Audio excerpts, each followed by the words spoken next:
Across the globe, ancient civilizations left behind monuments and artifacts that defy explanation. Stones that weigh more than modern machines can handle, temples built with impossible precision, and intricate relics whose purpose we may never truly understand. But the questions persist. How did they do it?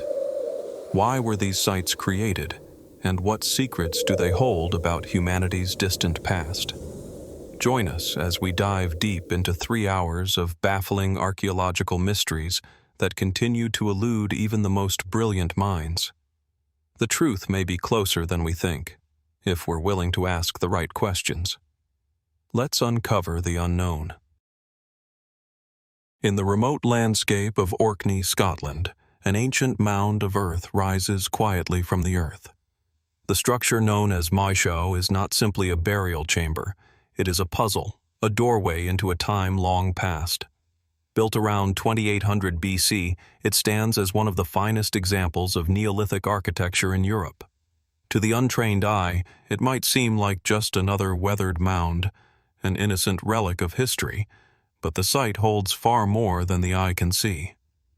Maeshowe is a large stone chamber, constructed from massive slabs of sandstone, carefully arranged to form a long passage leading to a central room.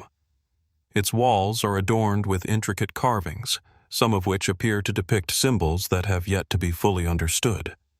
At first glance, these carvings seem like random markings, but closer inspection reveals a surprising precision and a deliberate, almost ritualistic pattern. What were these marks meant to convey? Were they messages left for future generations, or something more mysterious, perhaps a form of communication with forces beyond our comprehension?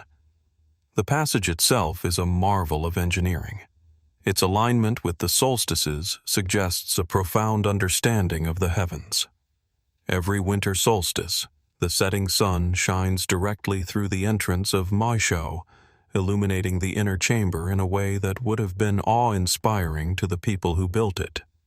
This precise alignment points to a society deeply attuned to the rhythms of nature, yet the purpose of the structure remains unclear. Was it a tomb, as many archaeologists believe? Or was it something else entirely? An observatory, a temple, a gathering place for something more esoteric?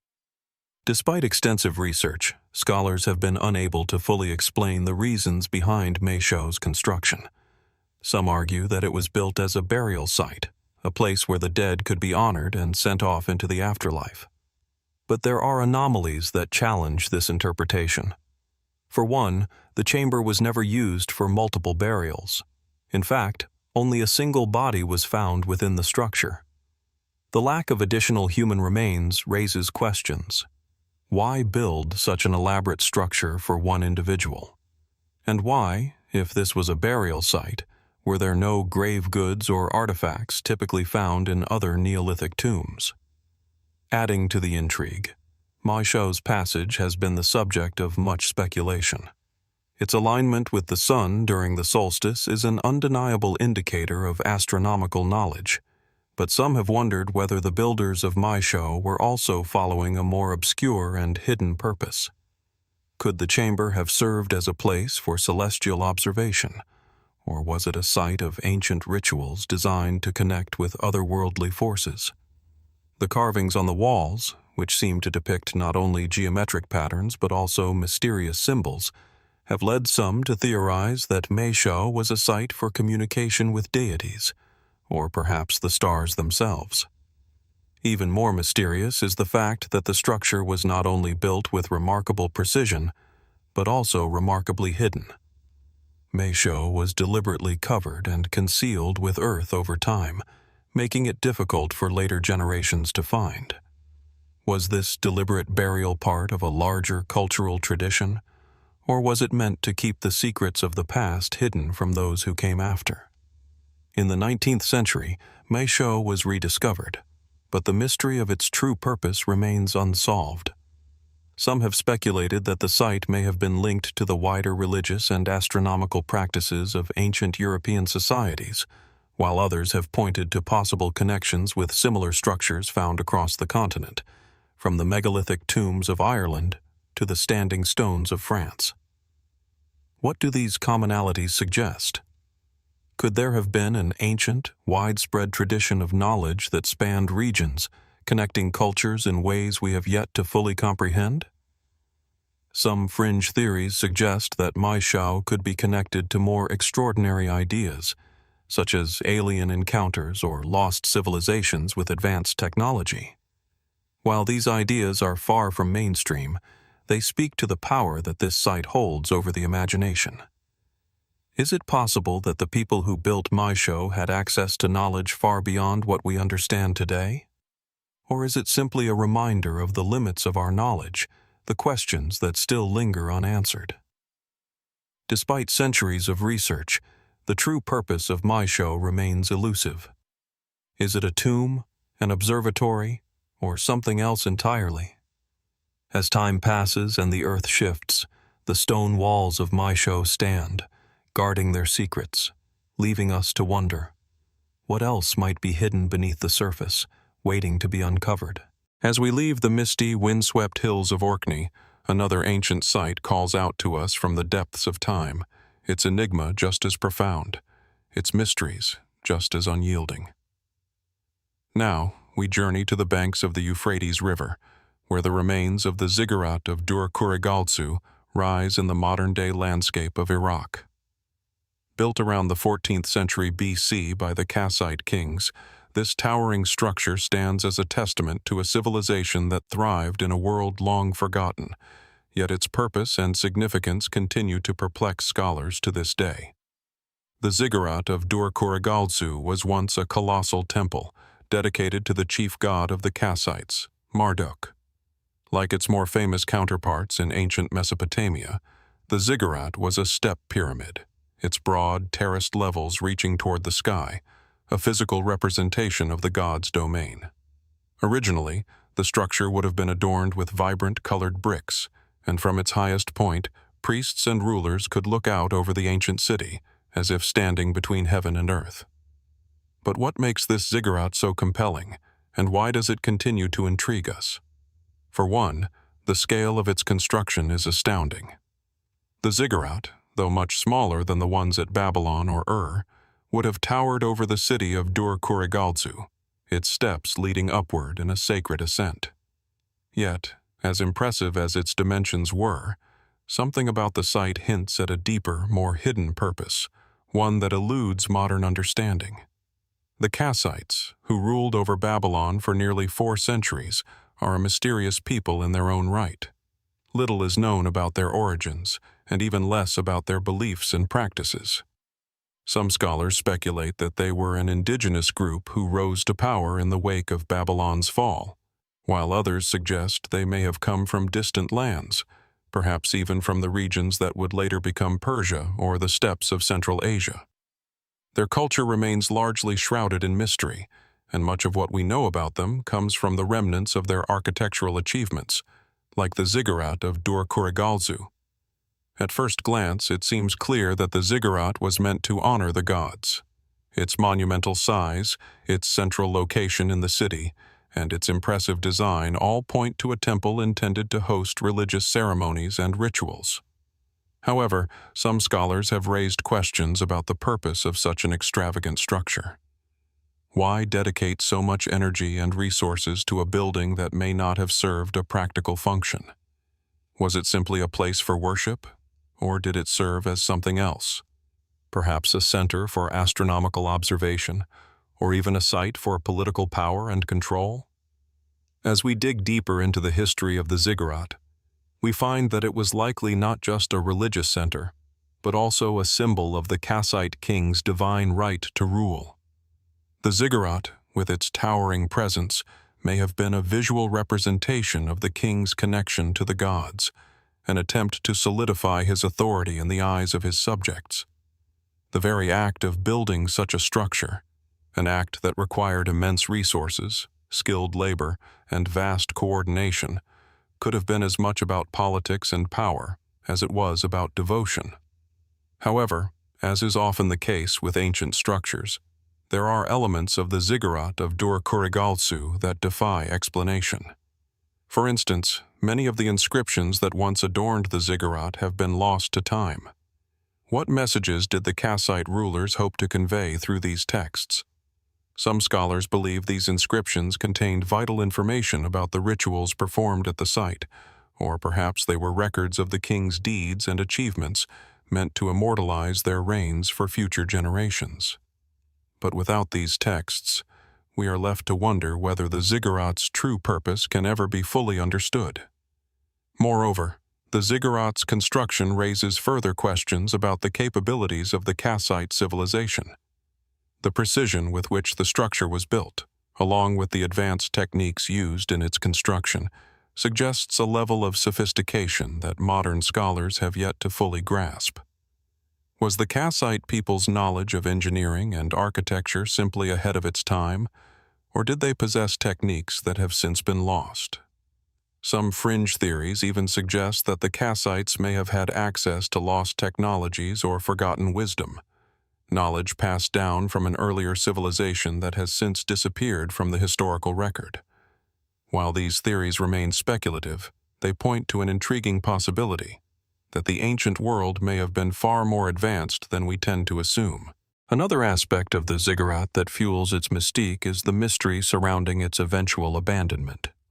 The site, which once stood at the heart of a thriving city, was eventually left in ruins.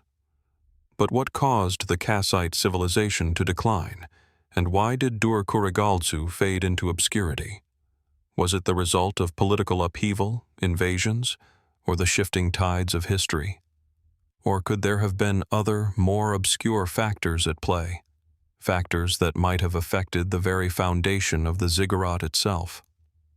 The abandonment of the site invites us to reflect on the impermanence of human achievements. We look at the remains of the Ziggurat of Dur-Kurigalzu, its once grand form now reduced to crumbling stones and fragmented artifacts, and we are reminded that even the most monumental structures can fade away over time. Yet the mystery of this site endures. What knowledge or power did it represent? What role did it play in the lives of those who built it? And why, after so many centuries, does it still stir something deep within us? Could the Ziggurat of Dur-Kurigalzu still be hiding secrets that we have yet to uncover? Was it simply a religious monument, or could it have served as something far more enigmatic, a site where the lines between the divine, the political, and the astronomical blurred in ways we may never fully understand? As we continue our journey through the world's ancient mysteries, the Ziggurat of Dur-Kurigalzu stands as a quiet reminder of how much we still have to learn about the past, and how much may yet be waiting to be discovered. As the sun dips low over the rolling hills of the English countryside, we move forward into another enigmatic chapter of human history, a place where the ancient past still whispers through the stones. Here, nestled in the quiet landscape of Somerset, stands the stony Littleton Long Barrow, an extraordinary structure that has puzzled archaeologists and historians for centuries. Built more than 5,000 years ago, during the Neolithic period, this burial mound remains one of the most fascinating and least understood monuments of its kind. At first glance, the stony Littleton Long Barrow appears to be just another megalithic tomb, a long, low mound of stone that stretches across the landscape, as unassuming as the many other barrows scattered throughout Britain.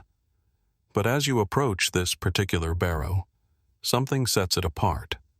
The entrance, a narrow passage framed by large stones, leads not into a simple chamber, but into a series of dark, narrow, interconnected spaces, an intricate, labyrinthine structure that defies the conventional expectations for tombs of this era. The barrow is not just a place of burial, it is a place of complexity and mystery. Inside, the walls are lined with huge, carefully placed stones, and the passages seem to stretch further than expected, suggesting a deeper, more intricate design. The arrangement of these stones, too, is no accident. The tomb's internal layout is far from rudimentary. Its chambers are carefully aligned, and the passageways are subtly angled, pointing to the solstice sun. How could a people who lived so long ago possess such an advanced understanding of celestial alignment? What knowledge did they have of the sky, the stars, and the cycles of the earth? The use of the Long Barrow during the Neolithic period is generally accepted as a burial site for the dead, a place to honor and lay to rest the ancestors. However, as with many other megalithic monuments, the exact rituals and practices involved remain a mystery. Archaeologists have found the remains of at least 20 individuals, and while this suggests the barrow was used for multiple burials, there are no significant artifacts accompanying the bodies. Instead, the bones are scattered and incomplete, and some show signs of having been moved or rearranged. Why were these remains disturbed, and what does it tell us about the rituals that took place here? Some archaeologists suggest that the barrow's design, with its series of chambers and passageways, might have symbolized the journey from life to death, an architectural representation of the soul's passage into the afterlife. But if this was a tomb, why were the bodies treated so differently? Why were the remains not carefully laid to rest, but instead seemingly scattered, repositioned, or even left incomplete? Was it part of a ritualistic process, a symbolic act intended to aid the deceased in their transition, or was it an attempt to recycle the sacred space for future generations? One of the most puzzling aspects of the Stony Littleton Long Barrow is its precise orientation and the symbolic weight it may carry. The barrow is positioned with remarkable accuracy, pointing toward key astronomical events, particularly the setting sun during the winter solstice. The alignment suggests that this was not just a place for the dead, but a site where the living actively engaged with the cosmos. Could this have been a place of astronomical observation, where the movements of the heavens were closely watched, possibly as part of a broader spiritual or religious practice? The ancient people who built Stony Littleton could have been attuned to the rhythms of the earth and sky in ways that remain elusive to us. However, the structure's role as a ritual space for celestial observation is not the only theory put forward to explain its purpose. Some scholars have wondered whether Stony Littleton was a place of collective memory, a site where the living returned periodically to reconnect with the spirits of their ancestors. Could this have been a place of communal gathering, where the bones of the dead were not just buried, but actively displayed, interacted with, and integrated into the ongoing life of the community?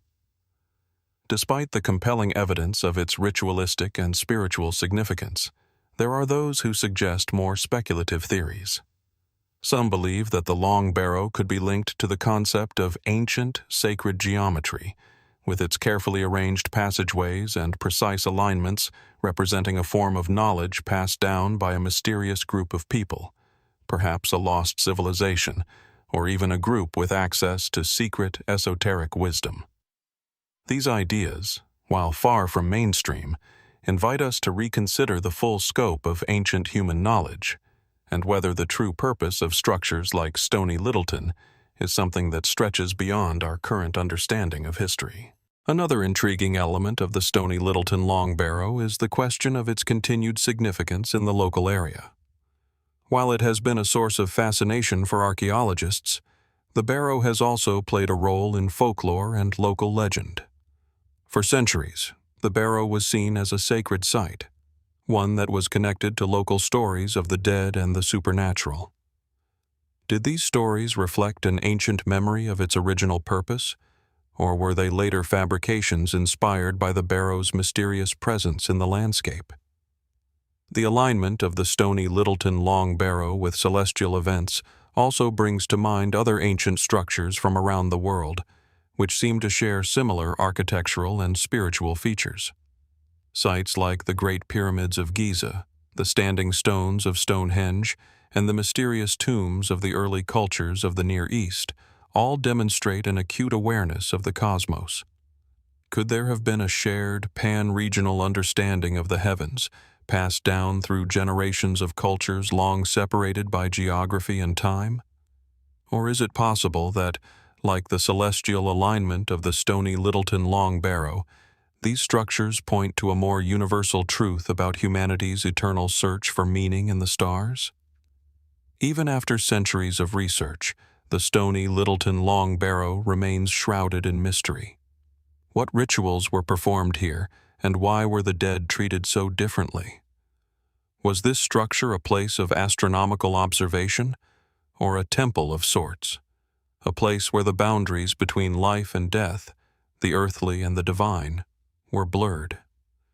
As the sun sets once more over the quiet landscape of Somerset, one can't help but wonder, how much more might still lie hidden beneath the stones of the stony Littleton Long Barrow, waiting for the right question, the right discovery, to unlock its secrets.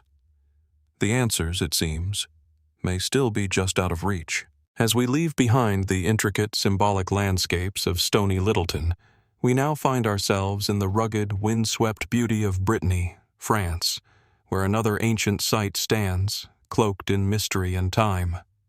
The Cairn of Barnenez, nestled along the coastline near Plunay-or-Menez, is not just a burial mound. It is a colossal and enduring enigma that offers as many questions as it does answers.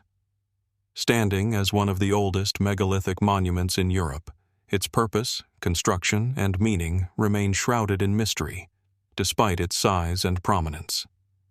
The Cairn of Barnenez is a monumental burial mound dating back to around 4,500 BC. Unlike the more familiar stone circles or dolmens scattered across Europe, Barnenez is a vast, long, stone-built structure that stretches more than 70 meters in length, with a height of over 8 meters. Its scale alone sets it apart. This is no simple burial site. As you approach, the sight of the cairn rising against the backdrop of the sea feels like encountering an ancient sentinel, silently guarding the past, holding secrets that have withstood millennia. Its enormous stones, placed with remarkable precision, seem almost deliberate in their arrangement, as if the builders knew that this monument would need to endure the test of time. The cairn is actually a collection of multiple chambers, interconnected by narrow passageways. Inside, archaeologists have uncovered the remains of at least 100 individuals, arranged with a level of care that suggests this site was not just a place of burial, but one of deep spiritual significance. Yet, despite the rich human remains found within, there are few grave goods, no tools, no pottery, no artifacts that would typically accompany the dead in other burial practices of the era. The absence of such objects raises the question, why were these people buried without the items they might have needed for the afterlife? Was the cairn a place of ritual, where the dead were not only laid to rest but prepared for something more, something we can only guess at? The chambers inside the cairn are arranged in a way that suggests a deliberate alignment. Some researchers believe that the structure was built to honor celestial bodies, perhaps aligning with solstices or certain lunar events. The passageways and chambers themselves may have been designed to reflect certain phases of the moon, or to serve as a space where ancient rituals were conducted in direct relation to the stars above. In a world where the sky was the ultimate realm of the gods, could this cairn have served as a place to connect the earthbound with the divine? If the builders of Barnenez were looking to connect with the heavens, it would explain the precision with which they built this monument, using massive stones that were not only chosen for their size, but also their alignment with cosmic forces. But just as with many other ancient sites, the explanations provided by mainstream archaeology only scratch the surface. While many experts agree that Barnenez was a burial site with ritualistic importance, the exact function of its layout is still debated. Was it a simple burial mound, or was it a kind of temple or observatory, a sacred space where the living came to perform rituals connected to the cycles of nature? Some theorists speculate that Barnenez, with its complex design and lack of grave goods, may have been a ceremonial site for ancestor worship, where the bones of the dead were not only buried, but actively revered in rituals that spanned generations. The very construction of Barnenez itself is a mystery. How did the builders, with their limited technology, move the massive stones that form the cairn structure? Some of these stones weigh several tons, and it's clear that the builders employed techniques that remain difficult to reconstruct. While many scholars point to the use of simple yet effective tools and labor-intensive methods, there are others who wonder if there was more to the story. Could the builders of Barnenez have had access to lost construction techniques that are unknown to us today? Some fringe theories even suggest that the scale and complexity of the cairn point to a society with advanced knowledge of engineering, potentially even a lost civilization whose secrets have been buried along with their monuments. Though these ideas are not widely accepted, they underscore the mystery surrounding Barnenez. Was this an extraordinary achievement for its time? Or was it the work of a culture that had access to knowledge that we still don't fully comprehend? Adding to the intrigue is the location of the cairn.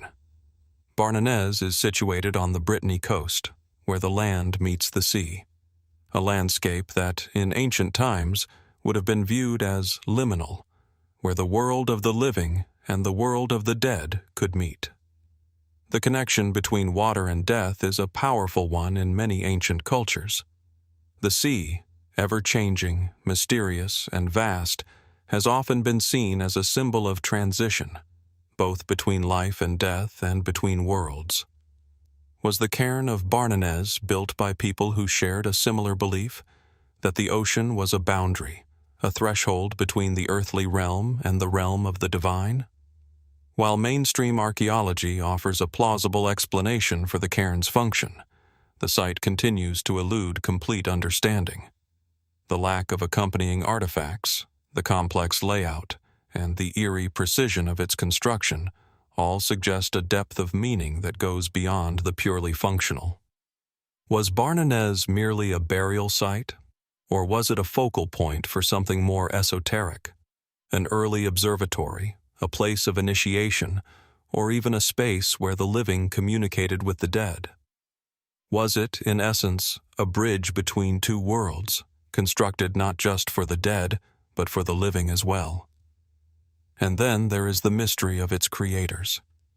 The people who built the cairn of Barnenez are, like many ancient civilizations, nearly invisible to us in the historical record. Their motivations, their beliefs, and their knowledge are obscured by time.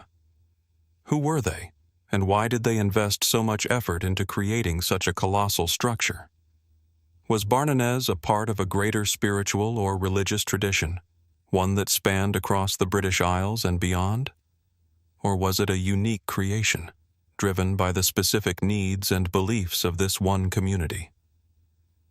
The cairn of Barnenez is a silent testament to the creativity, ambition, and mysteries of the ancient world. Its colossal stones, carefully placed and enduring through millennia, continue to provoke questions that may never be fully answered. What was its true purpose? And as we stand in the shadow of this ancient monument, one can't help but wonder, what other secrets might lie hidden beneath the earth, waiting for someone to look a little closer, to ask the right questions, and to uncover the lost knowledge of an ancient world? Leaving behind the coastal mysteries of Brittany, we now travel deep into the desert of northern Mexico, to a place where the echoes of an ancient civilization still reverberate through the arid air. The Paquimé Ruins, known also as the Casas Grandes, are one of the most enigmatic and fascinating archaeological sites in the Americas. Located in the state of Chihuahua, this ancient city flourished between 1000 and 1450 AD, at a time when the region was dominated by complex societies with advanced knowledge of architecture, agriculture, and trade. Yet, despite its significance, the true purpose and rise of Paquimé remain a mystery, its secrets buried in the desert sands. The ruins are an extraordinary sight. A vast complex of adobe buildings, once 4 stories high, stretches across the landscape in an orderly, almost methodical arrangement.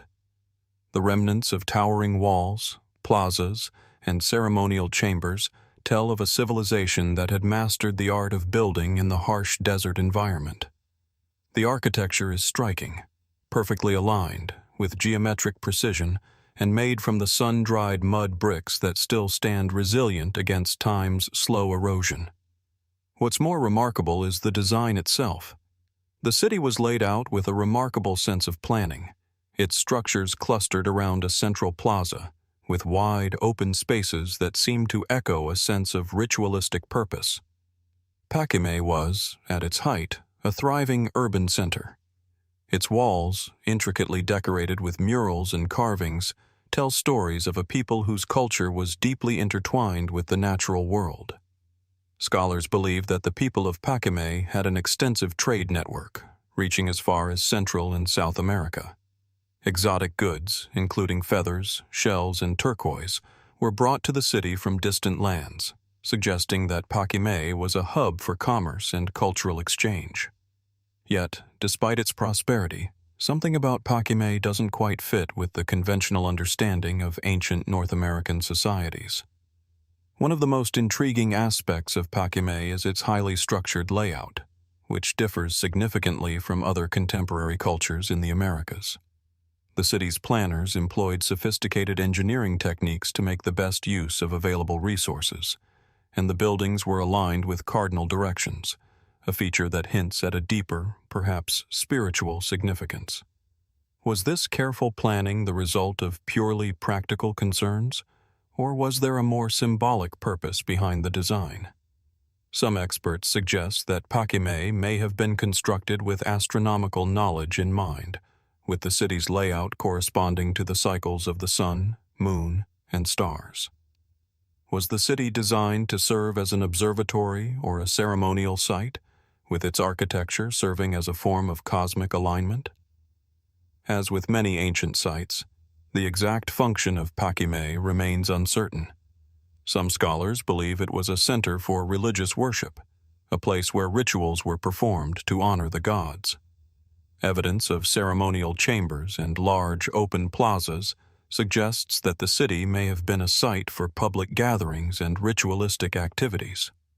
The presence of large, elaborately designed courtyards, many featuring platforms and altars, hints at the possibility that Paquimé was a space dedicated to the performance of sacred rites, possibly involving the veneration of nature or the stars. Could these rituals have been meant to ensure good harvests, successful trade, or spiritual harmony with the cosmos? However, there is another side to the mystery of Paquimé. Despite the city's grandeur and sophistication, there is little evidence to suggest a central ruling power. Unlike other ancient civilizations that were built around the authority of kings or powerful elites, Paquimé's organization appears to have been more communal or decentralized. This raises a compelling question. Who were the rulers of Paquimé, if indeed there were any? Was there a single authority, or did power flow through a more complex, less understood system? The lack of monumental palaces or grand royal tombs suggests that Paquimé's rulers may not have been as publicly visible or glorified as those in other civilizations. Could this point to a society where the leadership was more spiritual or egalitarian in nature, rather than hierarchical? Another mystery surrounding Paquimé is its eventual decline. Around the 14th century, the city, along with other nearby settlements, was abruptly abandoned. The reasons for this sudden collapse are still unknown. Some historians speculate that it may have been the result of a dramatic environmental change, perhaps a prolonged drought or a shift in the region's climate that made life in the desert untenable. Others suggest that social unrest, warfare, or the breakdown of trade networks may have contributed to the city's fall. Yet, despite the various theories, the true cause of Paquimé's decline remains elusive. Was it an external force, like a climatic disaster, or something more internal, a gradual fracturing of a once thriving civilization? Adding to the enigma is the fact that, despite its advanced construction techniques, Paquimé seems to have mysteriously disappeared from the historical record. While other ancient cultures in the Americas left behind detailed written records or artistic depictions of their rulers, the people of Paquimé did not. There are no inscriptions, no records of their leaders, no stone carvings detailing their history. In fact, it was only in the 19th century that the ruins were rediscovered, largely forgotten by the world for centuries. Why did this advanced society leave so little trace of itself? Could it be that the people of Paquimé intentionally erased their past, or did their memory simply fade with the passing of time? The mystery of Paquimé deepens when we consider its connections to other ancient civilizations in the region. Some researchers suggest that Paquimé may have been influenced by Mesoamerican cultures, such as the Toltecs or the Maya, due to similarities in architecture, ceramics, and ritual practices. These potential links suggest that Paquimé may not have been an isolated society, but part of a broader cultural exchange that spanned vast regions of the ancient Americas. Could the people of Paquimé have been privy to knowledge and traditions passed down from distant, more powerful civilizations? Or was Paquimé an independent society, drawing on its own innovations to create a culture and city unlike any other? Even now, as modern archaeologists study the ruins and uncover new artifacts, Paquimé remains an elusive enigma. Was it a city of great spiritual importance, or was it simply a prosperous trading hub? What happened to the people who built such a remarkable place? And why did they leave it behind, disappearing from history almost as quickly as they had arrived? The answers, like so much of the past, remain out of reach, hidden beneath the dust of time, waiting to be uncovered. As the desert winds sweep across the ruins of Paquimé, one can't help but wonder, what secrets does this ancient city still hold? How much more lies beneath the surface, waiting for the right question to be asked, the right discovery to be made? Paquimé stands as a quiet testament to the mysteries of the past, urging us to look deeper, to wonder, and to question the forgotten histories that might still be waiting to be revealed. As we leave behind the desolate beauty of the Paquimé ruins, we now turn our attention to a place of profound mystery, hidden beneath the earth itself, where the past remains eerily preserved. Nestled in the quiet landscapes of Malta, in the Mediterranean Sea, lies the Hypogeum of Ħal-Saflieni, one of the most intriguing and enigmatic subterranean sites ever discovered. This vast underground structure, believed to have been constructed around 4000 BC, offers a glimpse into a world far removed from the one we know. Yet, despite its extraordinary historical significance, the true purpose of the Hypogeum and the people who built it remain a mystery that has defied all attempts at full explanation. The Hypogeum of Ħal-Saflieni is no ordinary underground chamber. It is a vast, multi-level complex carved out of the soft limestone rock, with rooms, corridors, and passageways that stretch deep into the earth. Its existence was unknown to the modern world until it was accidentally discovered in 1902 during the construction of a new building. What was initially thought to be a simple cave system turned out to be a sophisticated and meticulously constructed structure that has left archaeologists, historians, and scientists alike grappling with its true function. The Hypogeum is not just one isolated chamber, but rather an extensive underground network with 3 distinct levels, each deeper and more intricate than the last.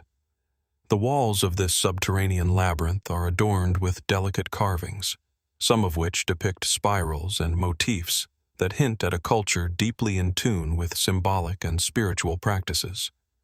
Its corridors are narrow and winding, leading to larger chambers that may have served as places of ritual or reverence. The sheer scale and complexity of the site suggest that its creators were highly skilled in both engineering and construction, using rudimentary tools to carve out a space that still stands, remarkably intact, thousands of years later.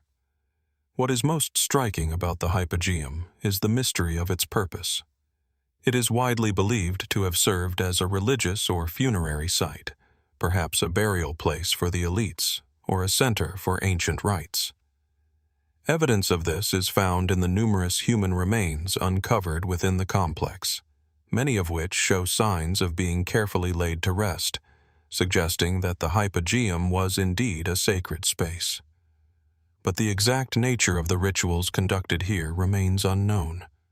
The complex's layout, with its hidden chambers and narrow passageways, gives the impression of a site designed for secrecy, where only the initiated would be able to enter.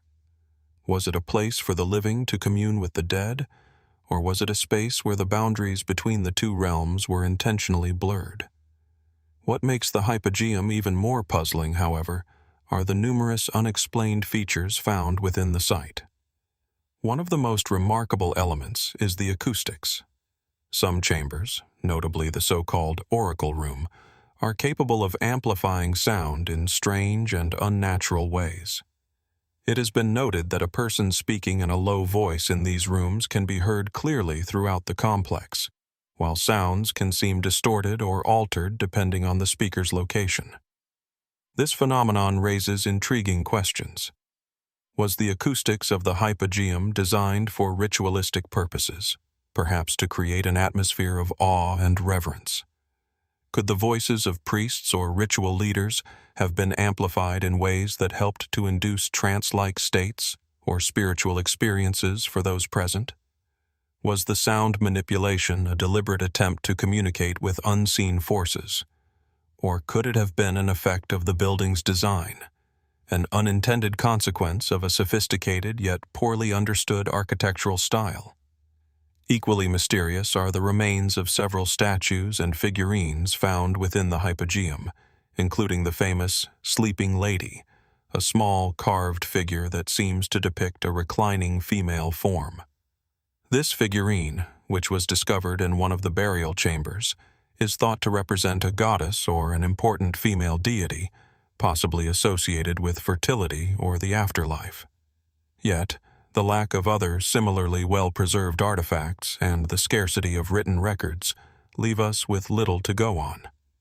What role did this goddess play in the rituals of the people who built the Hypogeum? Was the site dedicated to a single deity, or was it a place for the worship of multiple gods and spirits, each tied to different aspects of life, death, and the cosmos? Some scholars speculate that the Hypogeum could have had a more astronomical or cosmic significance. The alignment of certain parts of the site with the lunar and solar cycles suggests that the builders may have had a sophisticated understanding of the heavens. Was the Hypogeum, with its winding tunnels and symbolic carvings, intended to mirror the cycles of the moon and stars, perhaps functioning as an underground observatory or ritual center tied to celestial events?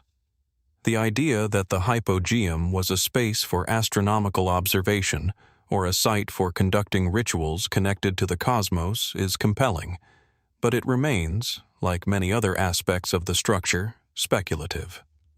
Then there is the mystery of its creators.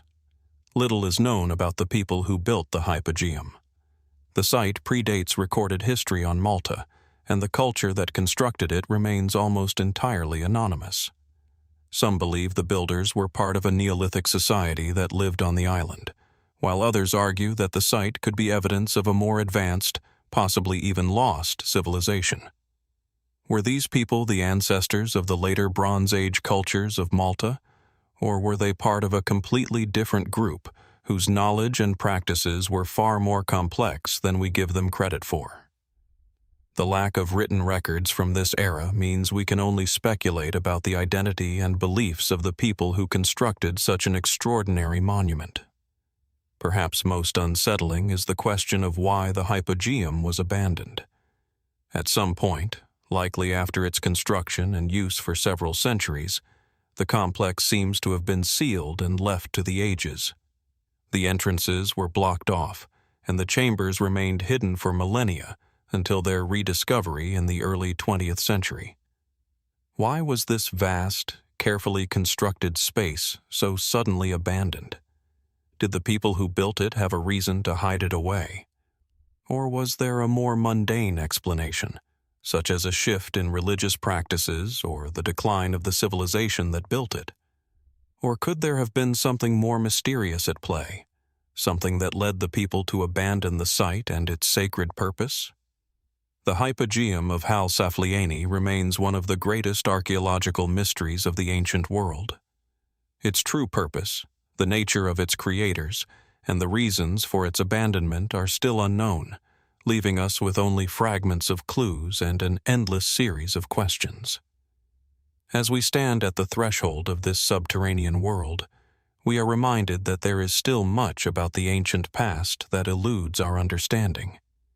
What secrets lie hidden beneath the stones of the Hypogeum? What knowledge did its builders possess, and why did they leave behind such a remarkable yet incomprehensible structure?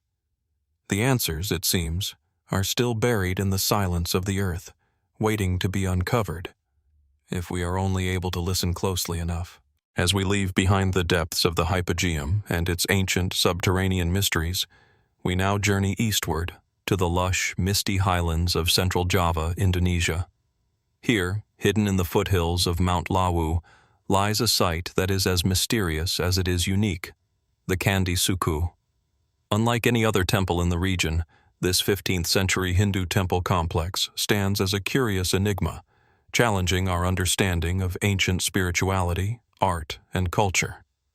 Candi Sukuh is not a massive, sprawling temple like the great structures of Angkor Wat or Borobudur.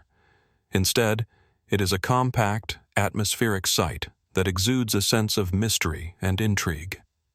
The temple sits perched on a mountainside, surrounded by dense jungle and the eerie, persistent fog that often rolls in from the surrounding peaks. The temple's structure is made up of large stone blocks, some engraved with intricate reliefs and figures, others arranged into geometric shapes that seem out of place in the traditional context of Hindu and Buddhist architecture. But it is the symbolism and iconography of Candi Sukuh that make it so unusual. At first glance, the most striking feature of the temple is its appearance. Unlike the more typical Hindu temples of Indonesia, which are known for their ornate carvings and intricate depictions of gods and divine scenes, Candi Sukuh is stark, almost minimalist. The main structure is a pyramid-like platform with a steep, stepped design, reminiscent of ancient Mesoamerican pyramids. This alone sets it apart from other temples in Southeast Asia, where the traditional Hindu temple architecture tends to follow different, more established forms.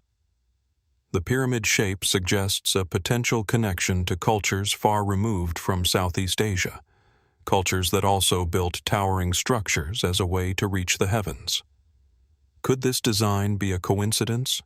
Or was there a deeper, cross-cultural influence at play? The temple's walls and reliefs add another layer of intrigue.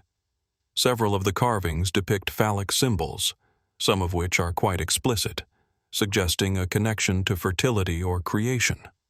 Other reliefs show figures engaged in what appear to be ritualistic acts, some in positions that hint at symbolic acts of spiritual transcendence or transformation. The iconography here is vastly different from the more common depictions of gods, kings, and epic battles seen in other ancient temples. Instead, these images seem to focus on themes of life, death, and rebirth, concepts that, while present in many ancient cultures, are presented here in a way that remains uniquely cryptic. Perhaps the most puzzling and provocative feature of Candi Sukuh is its association with a series of reliefs and statues that appear to depict human figures in strange, almost surreal poses. Some carvings seem to represent fertility, while others may symbolize the afterlife or spiritual initiation. One of the most famous and debated carvings at Candi Sukuh is that of a figure sitting in a position that some interpret as a symbol of enlightenment or spiritual awakening. Others, however, see it as a depiction of death or sacrifice, and the ambiguity of these images only deepens the mystery of the temple. What was the intention behind these unusual representations? Were they part of an esoteric tradition, a spiritual practice meant to communicate directly with the gods? Or was there something more hidden, something we have yet to understand? Equally intriguing are the numerous statues found at the site, particularly those that seem to combine elements of both Hindu and local Javanese traditions. Some of the figures are clearly influenced by traditional Hindu iconography, depicting gods and goddesses in poses typical of ancient Indian sculpture. but others display distinctly indigenous features, blending local beliefs with the more familiar motifs of Hinduism. This fusion of styles and ideas suggests that the people who built Candi Sukuh were not simply following the teachings of one religion or culture. Instead, they may have been engaged in a complex process of syncretism, blending Hinduism with the animistic and ancestral traditions that were deeply rooted in Javanese culture. Was this a place of religious convergence, where multiple belief systems intersected in a way that we have yet to fully comprehend? The location of Candi Sukuh also raises questions about its purpose and significance. Perched at over 1,000 meters above sea level, the temple seems intentionally positioned within the natural landscape, with panoramic views of the surrounding valleys and mountains. The very site of the temple, on a high, mist-covered mountain, could suggest its importance as a place of spiritual transcendence, a location where devotees sought to be closer to the gods and the forces of nature. In many ancient cultures, mountains were seen as sacred, as places where the earthly and divine realms met. Was Candi Sukuh designed to facilitate this kind of connection, or was it a site where initiates underwent trials or spiritual rites meant to bring them closer to the divine? Adding to the complexity of the temple's history is the fact that Candi Sukuh was largely forgotten for centuries. Its rediscovery in the 19th century by Dutch archaeologists marked the beginning of modern interest in the site, but much about its origins and original function remains unknown. Some scholars speculate that the temple was built by a group of Javanese rulers who sought to establish a religious center to consolidate power or unify disparate tribes. Others suggest that the temple could have been a place for esoteric or secretive rituals, perhaps related to an ancient priesthood or mystical order whose practices were not intended to be widely known. Could this temple have been the center of a forgotten spiritual movement, one that was intentionally hidden from the public eye, its true meaning only known to a select few? Yet, the mysteries of Candi Sukuh do not end with its design and symbolism. There is also the question of why the temple was abandoned. Unlike other ancient sites, which saw gradual declines or shifts in use, Candi Sukuh seems to have been purposefully abandoned at some point. The reasons for this sudden disappearance are unclear. Was it due to a change in religious practices? Was the temple destroyed or repurposed by later rulers? Or did it simply fall out of use as the people of the region moved on to other, more powerful centers of worship? And what happened to the people who built and maintained this extraordinary temple? What legacy did they leave behind, and why did it vanish from the historical record? As we stand before the weathered stones of Candi Sukuh, the questions seem to multiply, each one more elusive than the last. Was this a site for spiritual enlightenment, a place where the boundary between the living and the divine was crossed? Or was it a symbol of something deeper, a hidden center of knowledge or power that we are only now beginning to understand? The answers may never come, but the very mystery of Candi Sukuh draws us into its ancient folds, urging us to look closer, to question, and to wonder what other hidden secrets remain in the shadows of the past. As we move from the mystifying Candi Sukuh to yet another intriguing enigma, we find ourselves on the island of Sardinia, located in the Mediterranean Sea. Here, in the rugged hills and valleys of this ancient land, lies a cluster of stone structures and burial sites that have perplexed archaeologists and historians for centuries. These are the tombs of the giants, mysterious burial monuments that seem to defy explanation, both in their sheer size and their ambiguous purpose. Scattered across the island, from its northern shores to its southern reaches, these so-called giants' tombs, known as tombe dei giganti in Italian, have long captured the imagination of anyone who comes into contact with them. Often nestled in secluded, hard-to-reach locations, they evoke a sense of timelessness, as if they've stood watch over the island for millennia. Each tomb is constructed from massive stones, with some slabs weighing several tons. These structures vary in shape and size, but they all share certain characteristics that suggest a common origin, a common purpose, that remains elusive to modern understanding. One of the most striking features of these tombs is their sheer scale. Unlike typical burial sites from antiquity, the tombs of Sardinia are monumental. The structures generally consist of a long, narrow corridor leading into a semicircular chamber, resembling a corridor tomb or passage grave, common in many parts of the ancient world. At the entrance of these tombs, you'll often find a towering stone slab, sometimes shaped like a large door, guarding the passageway.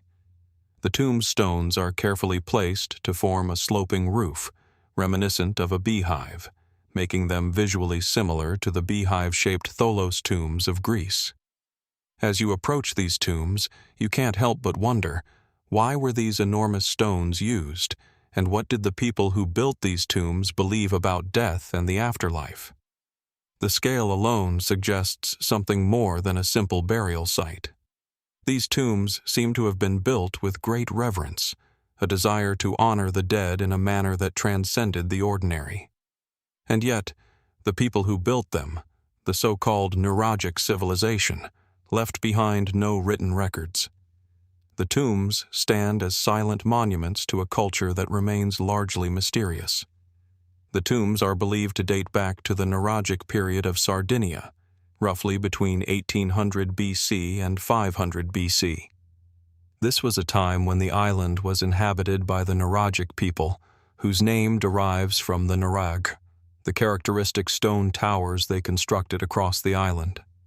These structures, like the tombs themselves, are massive, often built with large, uncut stones arranged in a spiral shape. The Nuragic civilization is thought to have been a thriving, complex society with a unique culture, deeply connected to both the land and the spiritual world. Yet, despite the wealth of archaeological evidence, much about the Nuragic people's beliefs, rituals, and daily life remains unknown.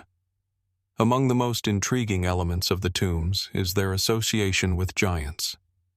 According to local legend, the tombs were the final resting places of giants, beings of extraordinary size who once roamed the island. These tales, which have persisted for centuries, have given rise to the name Giants' Tombs, and have led some to speculate about a lost race of giant people. Could it be that the tombs were designed for individuals of immense size, or is the idea of giants merely symbolic? Were these tombs intended to house the remains of great leaders or powerful figures whose size, in death, was meant to be represented by the sheer scale of the burial monument?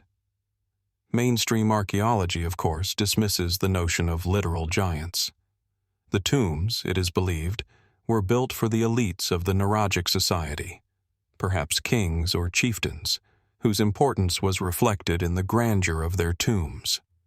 The large stones used in the tomb's construction are thought to symbolize the weight of these individuals' status and power.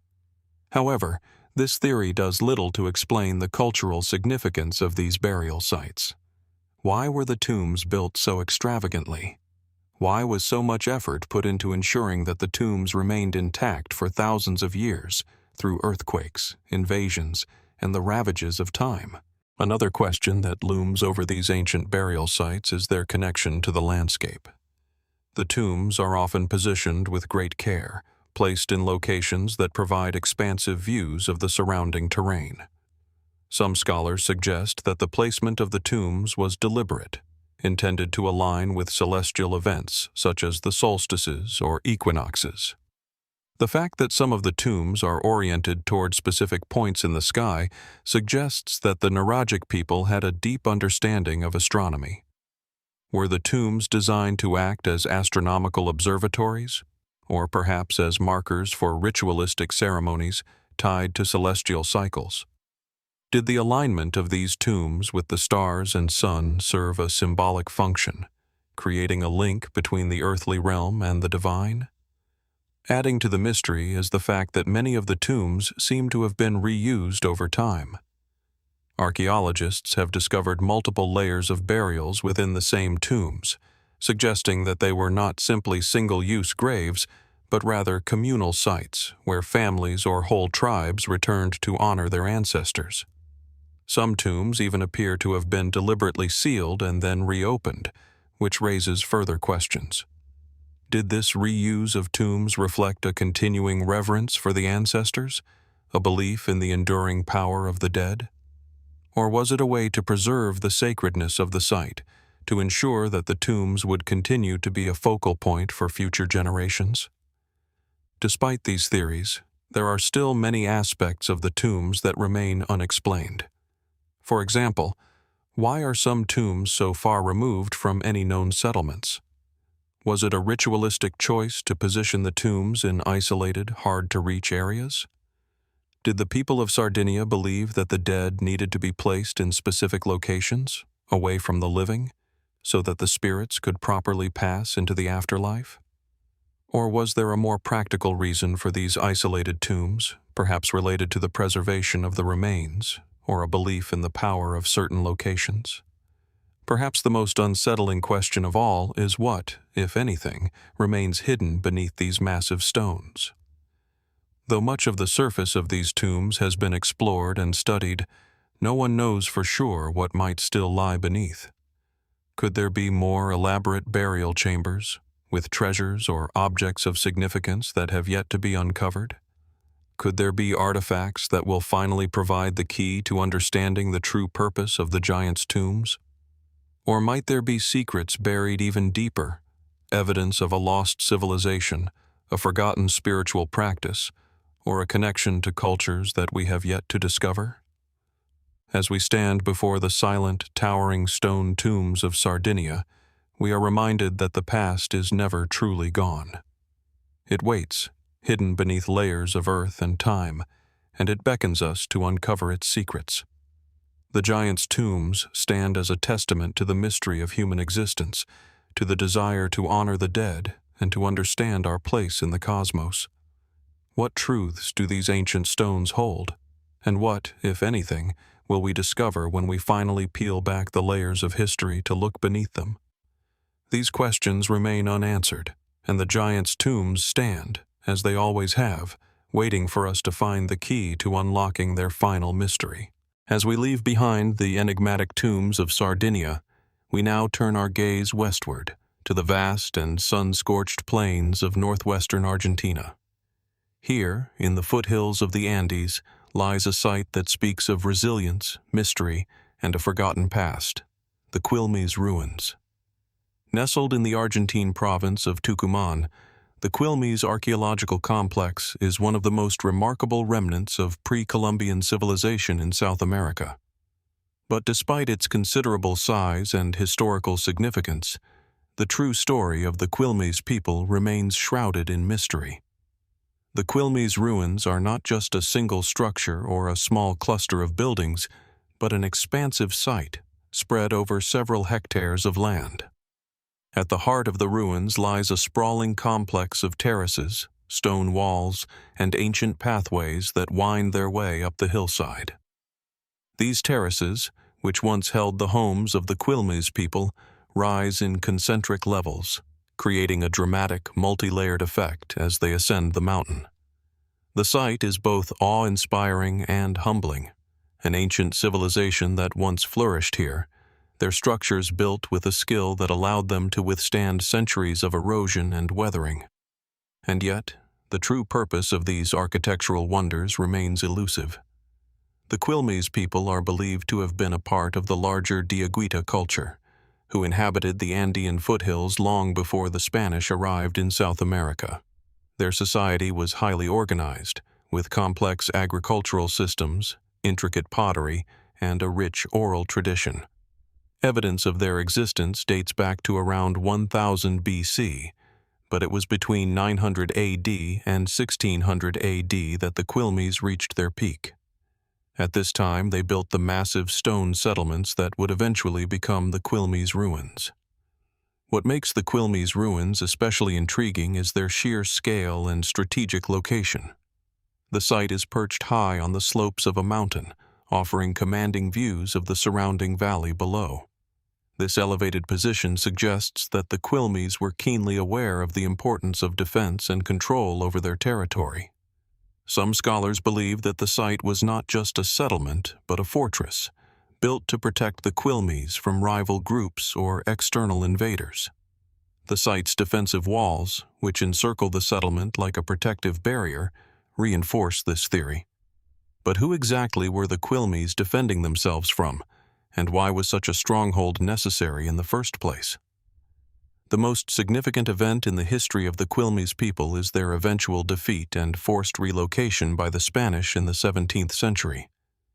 In 1665, after a prolonged resistance, the Quilmes were captured and sent to a settlement in Buenos Aires, where many died from disease, harsh conditions, and disintegration of their social structure. But before their fall, the Quilmes had endured for centuries, adapting to the harsh Andean environment and developing their own unique culture. So why did such a resilient people ultimately succumb to Spanish colonial forces? What led to the weakening of their society, and what secrets might their ruins hold about the final days of their existence?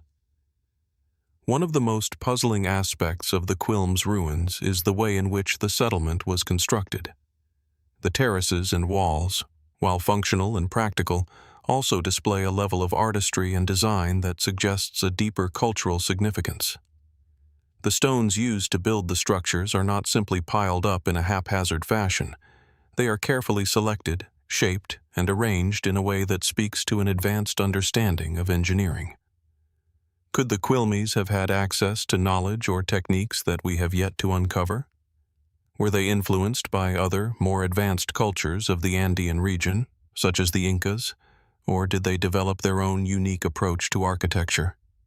The precise methods used to construct the terraces remain unclear, and many of the site's mysteries are still locked in the stone walls that have withstood centuries of erosion.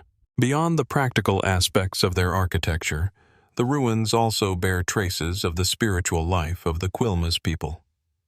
At the center of the complex, there are signs of ceremonial areas, places where rituals may have been performed or offerings made to the gods. The remnants of altars and stone structures suggest that the Quilmes were deeply connected to the natural world, and that their religious practices were an integral part of their society. But what gods did they worship? What were the spiritual beliefs that guided their daily lives? Were their rituals tied to the cycles of the sun and moon, as in many Andean cultures, or did they have their own, more localized cosmology? One of the most striking features of the Quilmes ruins is the sense of abandonment that pervades the site. Despite the grandeur of the structures, the site feels eerily empty, as if the people who once lived here simply vanished without a trace. Could this abandonment be a result of the gradual decline of their civilization? Or was there a more sudden, catastrophic event that led to the desertion of the settlement? Some historians suggest that the Quilmes may have been slowly weakened by the pressures of external forces, including invasions from other tribes, famine, or disease. Yet, despite the evidence of conflict and hardship, the people of Quilmes clearly had a deep connection to their land, their culture, and their beliefs. It is hard to believe that they simply abandoned their homes without a strong, defining reason. In more speculative theories, some have suggested that there may be more to the story of the Quilmes ruins than what meets the eye. Could the site have been part of a greater, more complex network of ancient civilizations that spanned across the Andean region? Were the Quilmes involved in trade or diplomatic relationships with other cultures, such as the Incas, whose empire stretched across the western coast of South America? The sheer size and complexity of the Quilmes ruins suggest that they may have played an important role in regional politics, yet no concrete evidence has emerged to support this hypothesis. Another theory revolves around the mysterious disappearance of the Quilmes people. Was their defeat by the Spanish the final blow to a society already in decline, or was there something more deliberate at play, an orchestrated disappearance of an entire civilization? Could the Quilmes have known that their culture was on the brink of collapse, and made the conscious decision to erase all traces of their existence to protect their identity and history from outside forces? The ruins themselves also continue to hold secrets.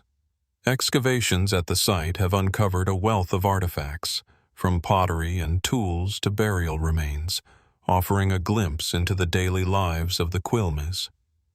But what of the places that remain unexplored? Are there hidden chambers or undiscovered artifacts that could shed light on the more esoteric aspects of their culture? Could there be evidence of a greater spiritual or cosmic belief system buried deep within the site? In the shadow of the Quilmes Ruins, one cannot help but wonder how much is still left to discover about this ancient civilization.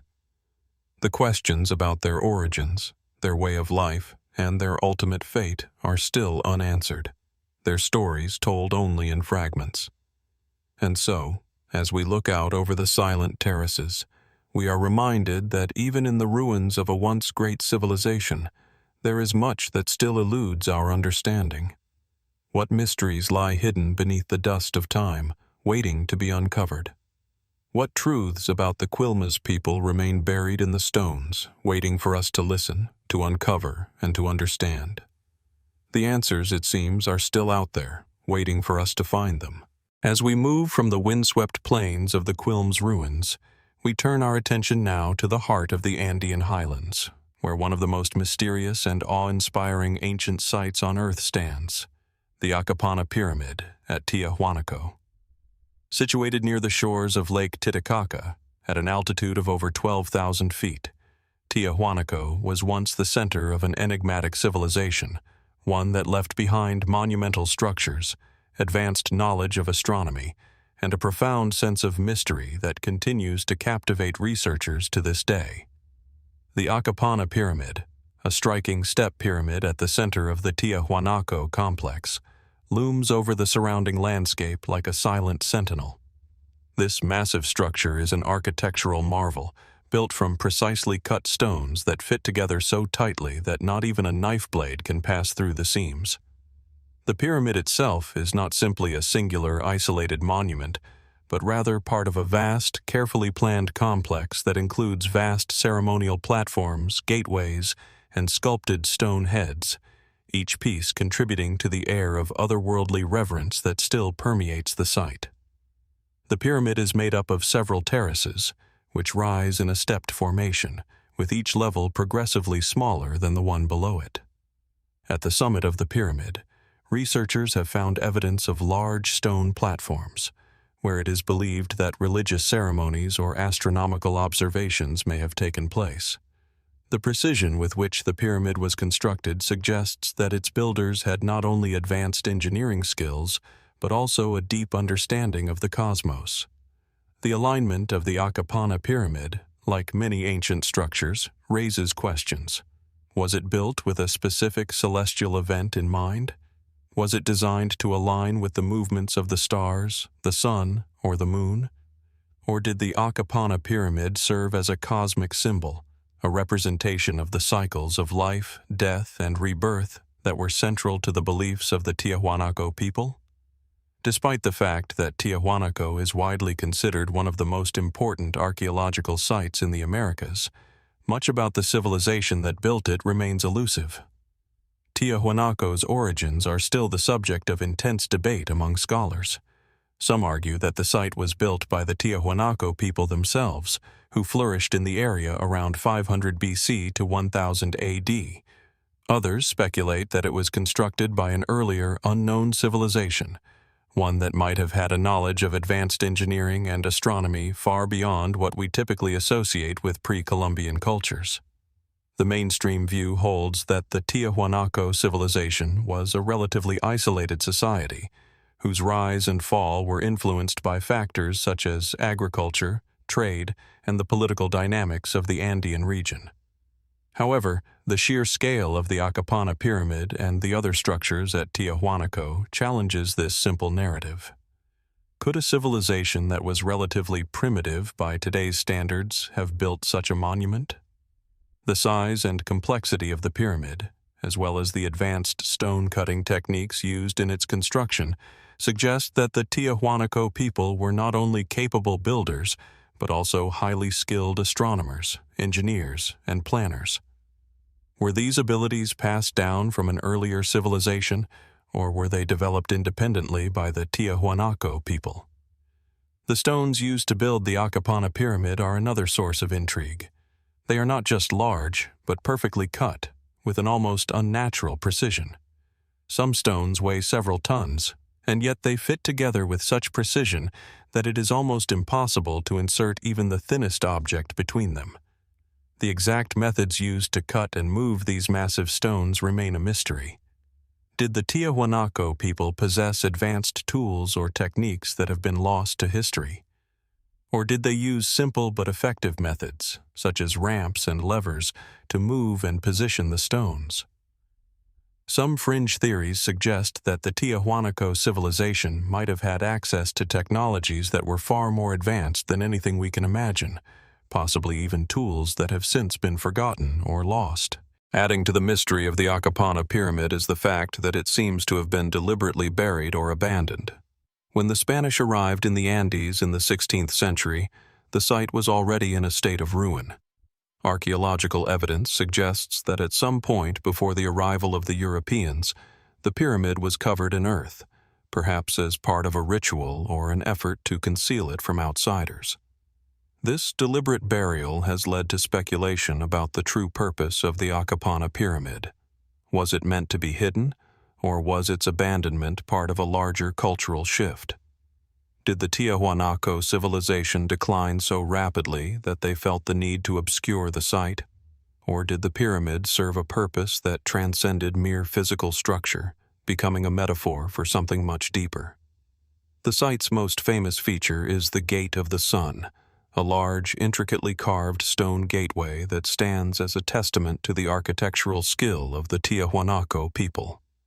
The gateway is adorned with a series of carved faces, believed to represent deities or ancestral spirits. The central figure is a prominent androgynous god, surrounded by symbols and motifs that suggest a cosmic significance. Some researchers believe that the Gate of the Sun might have been used as a celestial calendar or a marker for important astronomical events. But what exactly did this gateway symbolize, and why was it placed at Tiahuanaco's most sacred site? Was it a physical doorway to the divine, or was it intended to represent a spiritual or metaphysical passage from one world to another? And yet, for all the awe-inspiring features of the Akapana pyramid and the rest of the Tiahuanaco complex, the greatest mystery may be the disappearance of the civilization itself. Tiahuanaco was abandoned long before the arrival of the Spanish in the Americas, and by the time the Incas came to power, the site was already in ruins. What caused the Tiahuanaco civilization to decline so rapidly? Was it a natural disaster, such as an earthquake or drought, that led to their downfall? Or was it a gradual collapse caused by political or social instability? Could the pyramid itself have been a symbol of the civilization's apocalyptic beliefs, with its burial reflecting the idea that the gods had abandoned them? Some fringe theories suggest that the Tiahuanaco civilization was far older than mainstream scholars believe, possibly even predating the Andean cultures that followed it. These theories argue that Tiahuanaco might have been part of an even older civilization, one that existed thousands of years before the Inca Empire, and might have possessed technologies or wisdom that was lost to history. Could the Akapana pyramid have been a relic of a prehistoric, advanced civilization that was wiped out in some great catastrophe? Or is it simply the product of a highly skilled, though ultimately isolated people who reached the height of their achievements before fading into obscurity? The mysteries of Tiahuanaco, and in particular the Akapana pyramid, remain unresolved. The puzzle of who built it, how they built it, and why they abandoned it continues to elude us. The questions it raises about ancient civilizations and their understanding of the cosmos are still being asked by scholars and dreamers alike. And as we stand in the shadow of this ancient pyramid, we are reminded that some mysteries are so vast, so enigmatic, that they cannot be easily explained. Perhaps the answers lie somewhere in the stones themselves, or perhaps they are lost to us forever. But the mystery of Tiahuanaco is far from over. It beckons us to look deeper, to seek the truth, and to wonder what secrets may still be hidden beneath the surface. As we leave behind the mysteries of Tiahuanaco, we turn our focus now to a quieter, lesser-known site that holds profound significance in the early development of human civilization, the Sesklo Settlement. Nestled in the hills of Thessaly, in northern Greece, Sesklo provides a tantalizing glimpse into the lives of one of Europe's earliest settled communities. The site, which dates back to around 6000 BC, is a remarkable testament to the ingenuity and resourcefulness of the people who inhabited it. Yet it also raises unsettling questions about the rise of early urban life, the advent of agriculture, and the forces that led to the transformation of human societies in the Neolithic period.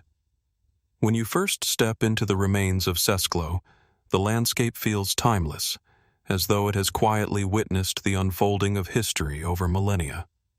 The settlement sits on a low hill, with the surrounding fertile plains stretching out below, a perfect location for the early farmers who once lived there. The area is rich with ancient ruins, remnants of circular stone houses, hearths, pottery fragments, and grinding stones. Some of these structures were built with extraordinary skill, their walls composed of thick, unshaped stones that seem to blend seamlessly with the earth. It's as though the houses were built from the very landscape itself, an enduring connection between the people and their environment. The circular architecture of the homes at Sesklo is one of the defining features of the settlement, and it stands in stark contrast to the rectangular buildings that would later characterize ancient cities. The houses were likely thatched, with timber supports and walls made from stone, clay, and mud. These structures, while relatively simple by today's standards, were groundbreaking for their time. They marked a significant departure from the nomadic shelters of earlier periods and reflected the shift from a mobile, hunter-gatherer lifestyle to a more sedentary existence. This change is one of the most important turning points in human history, as it laid the foundation for the rise of agricultural societies. Archaeological evidence suggests that the people of Sesklo were among the first to embrace agriculture, cultivating crops such as wheat and barley and domesticating animals like cattle, pigs, and goats. This transition from hunting and gathering to farming is one of the key developments that shaped the trajectory of human civilization. But what drove this dramatic shift in lifestyle? Was it a gradual process, an organic evolution driven by environmental changes, or was there something more deliberate at play? The Sesklo settlement was not just an agricultural hub, but a place of significant social and cultural development.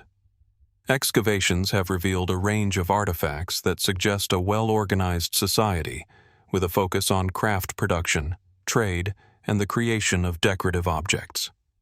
Pottery found at the site features intricate designs and patterns, suggesting that the people of Sesklo had a sophisticated aesthetic sense. These objects, along with other items such as grinding stones and figurines, hint at a society that was developing not only in terms of subsistence, but also in terms of culture, religion, and social organization. Yet, for all the advances in agriculture and craft production, the true nature of Sesklo's social structure remains a mystery. Some archaeologists suggest that the settlement was a relatively egalitarian society, with little evidence of social stratification or centralized power. Others, however, point to the presence of large communal storage facilities and ceremonial items, which might indicate the existence of a more hierarchical social system. Could the settlement have been governed by a leader or group of elites who controlled the distribution of resources, or was it organized along more communal lines? And if social hierarchies did exist, what kind of rituals or beliefs might have supported such structures? One of the most intriguing aspects of Sesklo is the mystery surrounding its abandonment. Around 4000 BC, the settlement was suddenly and inexplicably abandoned. The reasons for this disappearance remain unclear, and there are no definitive answers as to why the people of Sesklo left their homes. Was it a result of natural disasters, such as floods, earthquakes, or droughts, that forced the community to migrate elsewhere? Or did the settlement fall victim to internal social unrest, perhaps a breakdown in agricultural productivity or conflict with neighboring communities? Alternatively, could the settlement have been abandoned as part of a broader cultural or religious shift, as people moved to new areas in search of new opportunities or answers? Adding to the mystery of the abandonment is the question of whether the Sesklo people ever reappeared in the area. The region saw a continued human presence during the following centuries, but the specific culture of Sesklo seemed to vanish, only to be replaced by other Neolithic communities that exhibited different patterns of settlement and social organization. Was there a continuity between the people of Sesklo and the later cultures, such as those associated with the nearby settlement of Dimini, or did the Sesklo people disperse and integrate with other groups? The transition from the Sesklo settlement to the later settlements of the early Bronze Age further complicates the story. While the Sesklo people were primarily farmers, the cultures that followed them were more heavily involved in trade, metallurgy, and the construction of large, fortified towns. This shift in lifestyle raises questions about the long-term effects of the changes introduced during the Neolithic period. Did the people of Sesklo play a role in the development of these new cultural traits, or were they replaced by a different, more aggressive group? And how much did the advances in farming, craft production, and social organization at Sesklo influence the cultures that came after it? Equally puzzling is the question of the symbolic and religious life of the Sesklo people. Archaeologists have uncovered a number of figurines and idols, some of which appear to depict female fertility figures, a common motif in many ancient cultures. These figurines might have been used in rituals or as symbols of fertility, a central concern in the agrarian society of Sesklo. But what else might these objects represent? Was there a deeper, more esoteric meaning behind the figures, one that we have yet to understand? Were they part of a larger belief system that helped bind the people of Sesklo together, or were they simply everyday objects used in daily life? Even more enigmatic are the larger ceremonial spaces at the site, which might have been used for communal gatherings, feasts, or religious rites. These spaces suggest that the Sesklo people had an organized belief system, but the details of their rituals remain hidden. Were the ceremonies tied to seasonal agricultural cycles, such as planting and harvesting, or did they have a more cosmological significance, reflecting a deeper understanding of the natural world and the forces that governed it? Perhaps the most perplexing aspect of Sesklo is that we have only scratched the surface of what it might reveal. The questions that surround its abandonment, its social structure, and its cultural practices remain unanswered, and the evidence we have is often fragmentary, leaving much to speculation. What remains beneath the soil, buried under layers of time and history, is yet to be uncovered. Could new excavations unearth further clues about the Sesklo people's way of life and their ultimate fate? Or will they remain one of the many mysteries of early human civilization, their secrets lost to time? As we look across the quiet, rolling hills of Thessaly, we are reminded that even the earliest human settlements, those that have long since faded into the earth, still hold stories waiting to be told.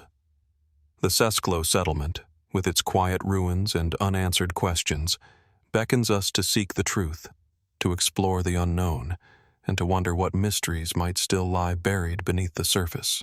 As we leave behind the early Neolithic mystery of Sesklo, we now shift our gaze to a place where death, and perhaps the reverence for it, takes center stage: the necropolis of Anghelu Ruju in Sardinia.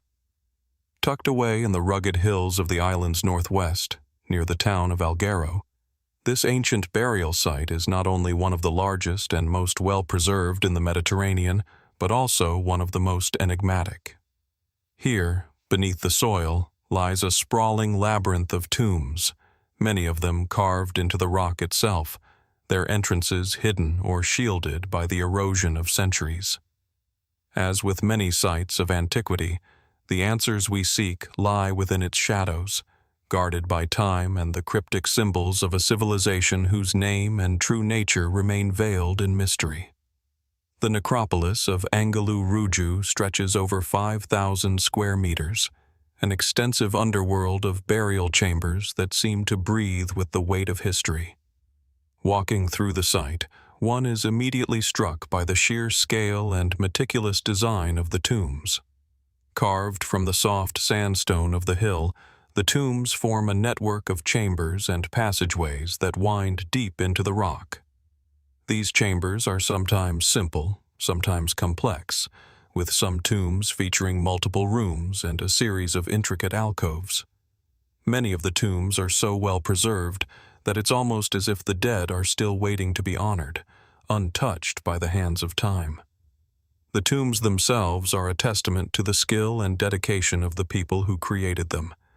They are clearly the work of a highly organized society, one that possessed both the technical expertise and the belief system necessary to construct such a vast necropolis. The site is thought to date back to between 1400 BC and 1000 BC, during the Late Bronze Age, when Sardinia was inhabited by the Nuragic civilization, an enigmatic people who left behind their own distinctive marks upon the island in the form of stone towers, fortresses, and complex waterworks. Yet, despite the physical evidence of their presence, much about their culture, religion, and societal structure remains a mystery. Perhaps the most striking feature of Anghelu Ruju is the extensive use of rock-cut tombs. These subterranean burial sites were not just functional, they were crafted with a sense of purpose and reverence, suggesting a deeply ingrained ritualistic belief in life after death. In some tombs, the walls are decorated with painted red ochre designs, while others contain depictions of animals, human figures, and geometric patterns. These motifs, many of which resemble the art of other Mediterranean cultures from the same era, hint at a sophisticated belief system, one that might have been tied to ancestor worship, fertility, or the spiritual significance of the afterlife.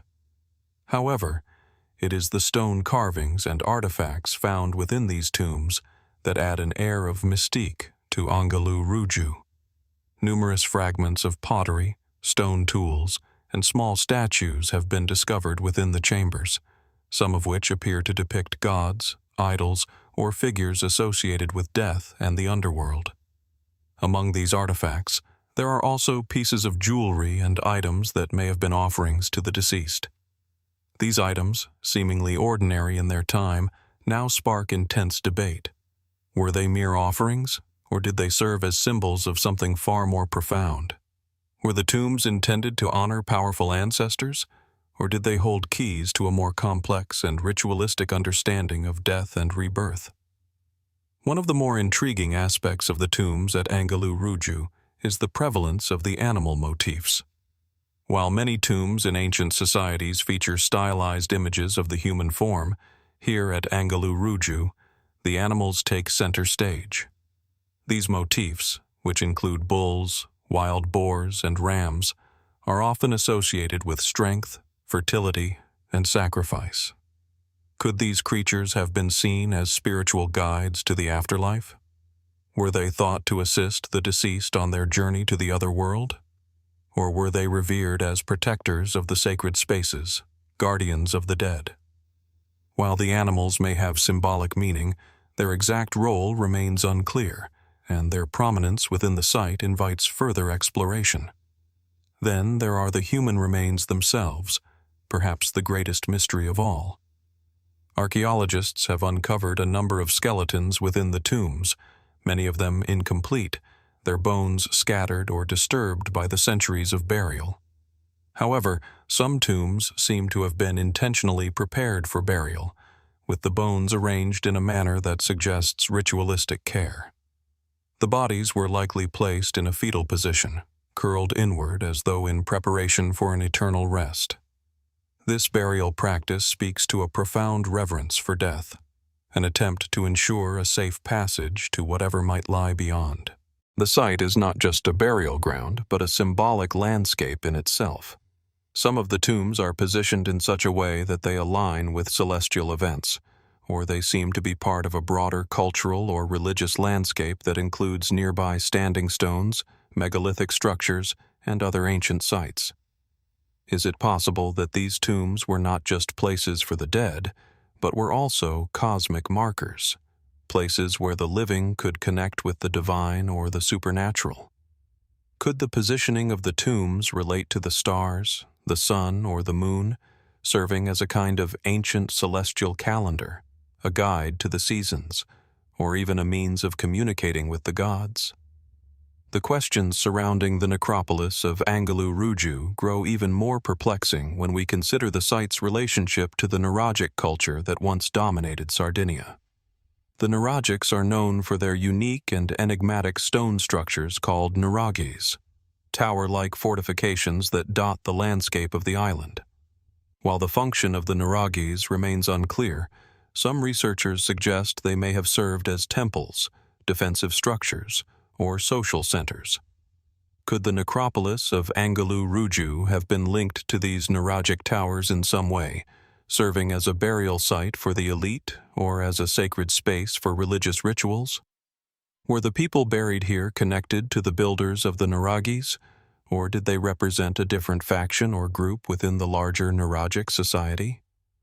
Interestingly, the necropolis of Anghelu Ruju stands in stark contrast to the grand stone structures that we often associate with powerful ancient civilizations, such as the Egyptians or the Greeks.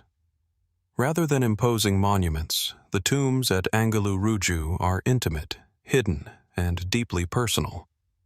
The tombs are carved from the rock in a way that suggests an intimate connection between the living and the dead, as if the earth itself was both a protector and a conduit to the afterlife.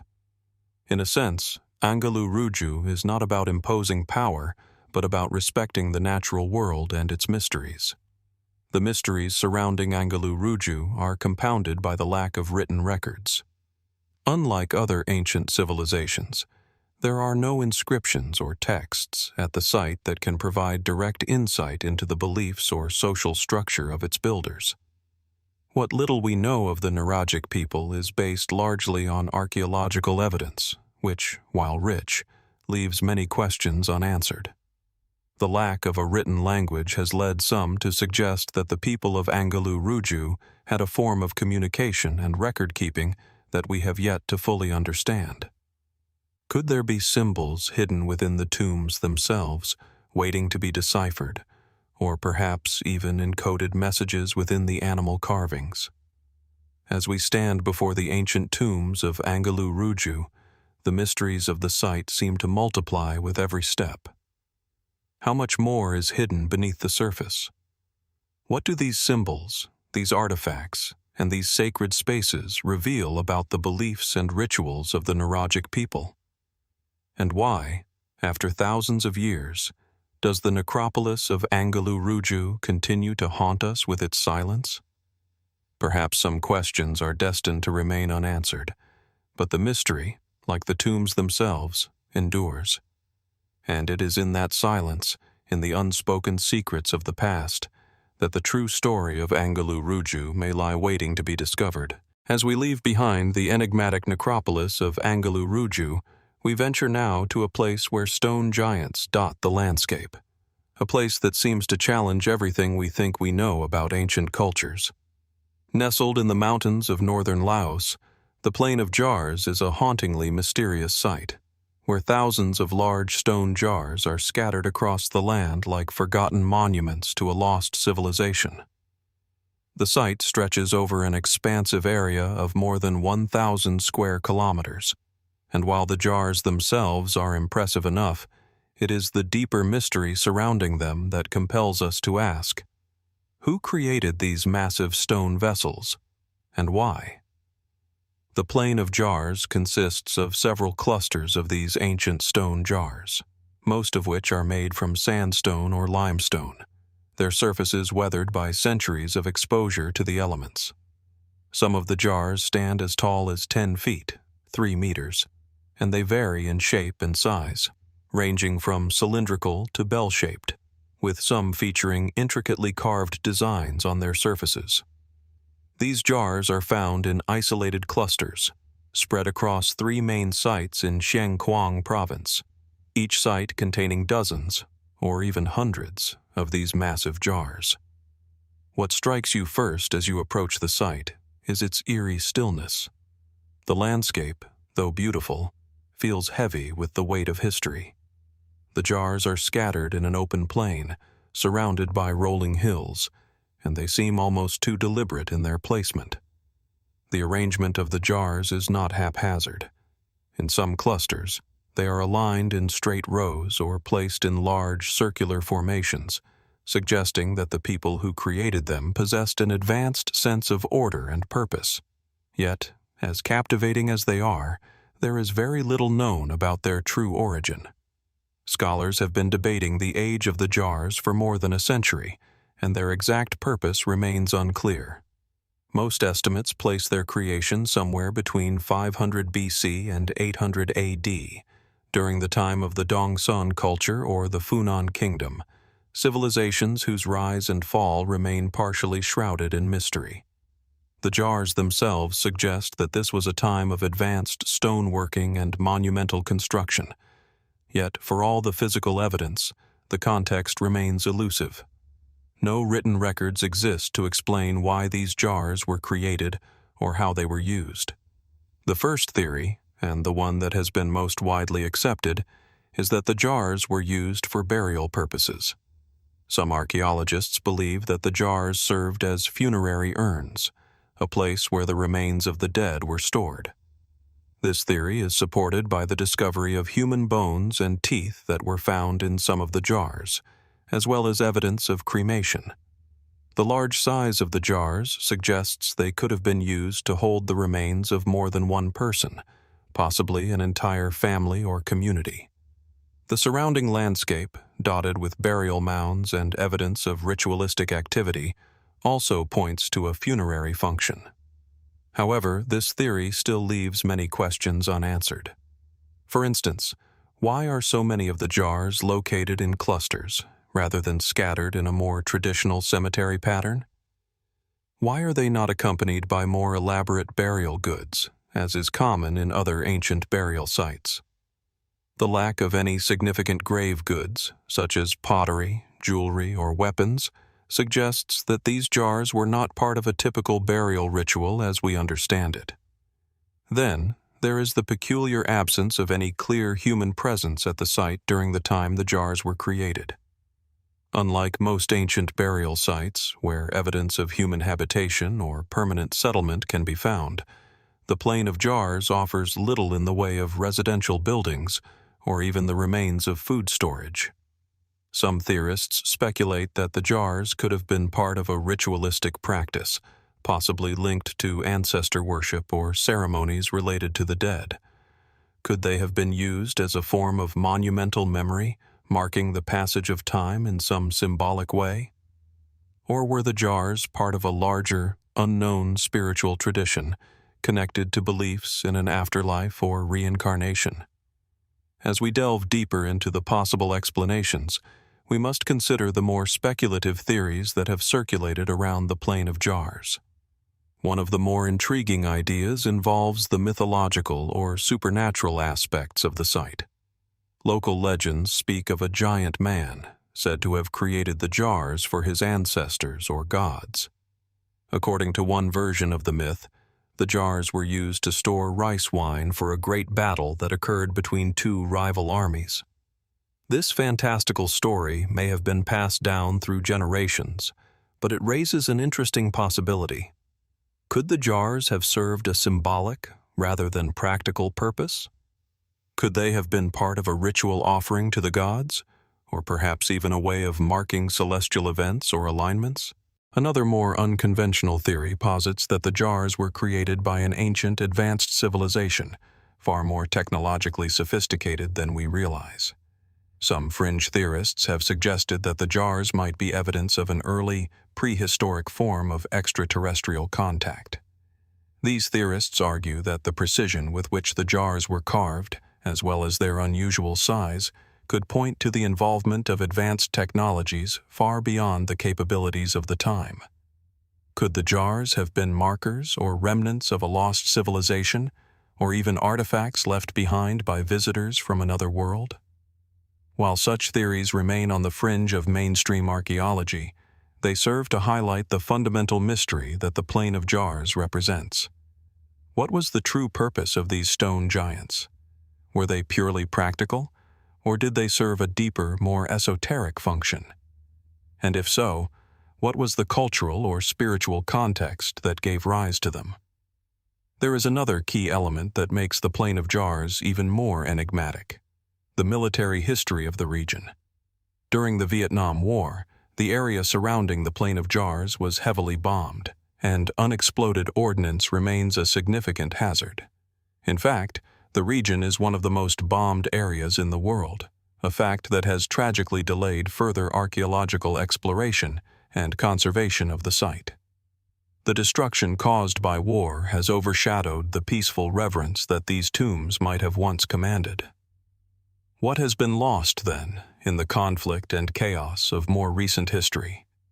Could there still be hidden secrets beneath the earth? Undisturbed jars or burial sites that might reveal the final truths of this ancient culture? Additionally, the complete absence of a clear written language or inscriptions at the Plain of Jars adds another layer of mystery. It's possible that the civilization responsible for these stone jars left behind no written records, or that any texts have been lost to time, erosion, or war. Without these records, we are left to interpret the jars as part of a broader narrative, piecing together clues from the landscape, artifacts, and oral traditions. Perhaps the most profound mystery of all is not simply the question of what the jars were used for, but why they remain so shrouded in mystery. Unlike other monumental sites of antiquity, the Plain of Jars continues to evade any definitive interpretation, leaving us with more questions than answers. Were the jars created as a lasting tribute to the dead, as monumental markers of the past, or as part of a deeper spiritual or ritualistic practice? As we look out over the vast plains and the scattered stone giants that dot the landscape, we are reminded that there is much we still do not know about this ancient culture. The mysteries of the Plain of Jars remain unsolved, and the questions they raise continue to echo through time. What might we yet discover beneath the soil? What stories are still waiting to be told, hidden in the very stones that have withstood the ravages of time and war? Only time and further exploration will reveal the answers. But for now, the Plain of Jars stands as a silent monument to the enduring mysteries of the past. Leaving behind the enigmatic Plain of Jars, we turn our attention now to a site that is equally steeped in mystery, but with a far more intricate and puzzling design. Nestled high in the mountains of Peru, hidden away from the more typical tourist routes, lies the Sayhuite stone labyrinth. This strange and ancient site remains a point of fascination for archaeologists and explorers alike, due not only to its intricate construction, but also because its true purpose is still largely unknown. As you approach the labyrinth, you might first notice the unusual landscape: wide expanses of barren, rocky terrain surrounded by rugged peaks. And yet there, among the dry and seemingly lifeless land, is a curious structure, a network of stone channels, pools, and spirals that seem to serve some function entirely at odds with the harsh environment. Sayhuite is located in the Andean foothills, not far from the valley of the Urubamba River, and it has long captivated those who venture into its depths. From the moment you lay eyes on it, it becomes clear that this is no ordinary archaeological site. The stone structures form an elaborate network of terraces and intricate serpentine channels, many of which appear to converge around a central platform. But what immediately stands out are the mysterious water features: carved stone channels, reservoirs, and pools that appear to have been carefully designed to funnel and manipulate water in ways that remain unclear. These channels are not just functional, they are artistic, designed with purpose and precision. Some of them are beautifully carved, with decorative motifs that evoke an air of mysticism, while others seem to form complex, geometric patterns that could have had symbolic significance. The main feature of the site is the stone labyrinth, which consists of a series of interlocking channels and terraces that spiral inward, forming a maze-like structure. It's as if the very land itself has been transformed into a labyrinthine puzzle, waiting for someone to decipher its meaning. This is where the true enigma of Sayhuite begins to take shape. The labyrinth is not merely a random arrangement of stone. Its components seem to serve a purpose, but no one can say for certain what that purpose was. Was it a form of ritualistic sacrifice, a tool for irrigation, or perhaps something far more spiritual? Could it have been designed as a mechanism for water control, a device to manage the scarce water resources of the high Andes? Or is there something more metaphysical at work here, an ancient attempt to channel the flow of life, not just water? It is clear that the Inca people, who once dominated the region, had a sophisticated understanding of water management, demonstrated through their advanced agricultural terraces and hydraulic systems. Yet, Sayhuite predates the Inca civilization, leading many to speculate that the site could belong to an earlier, lesser-known civilization that once inhabited the Andean highlands. Archaeologists believe the site may have been constructed around 1000 BC, but this is only a rough estimate, as no definitive artifacts have been uncovered to pinpoint an exact timeline. Could it be that Sayhuite was created by a culture whose name has been lost to time, whose practices and knowledge were passed down to the Incas, who then adapted and expanded upon them?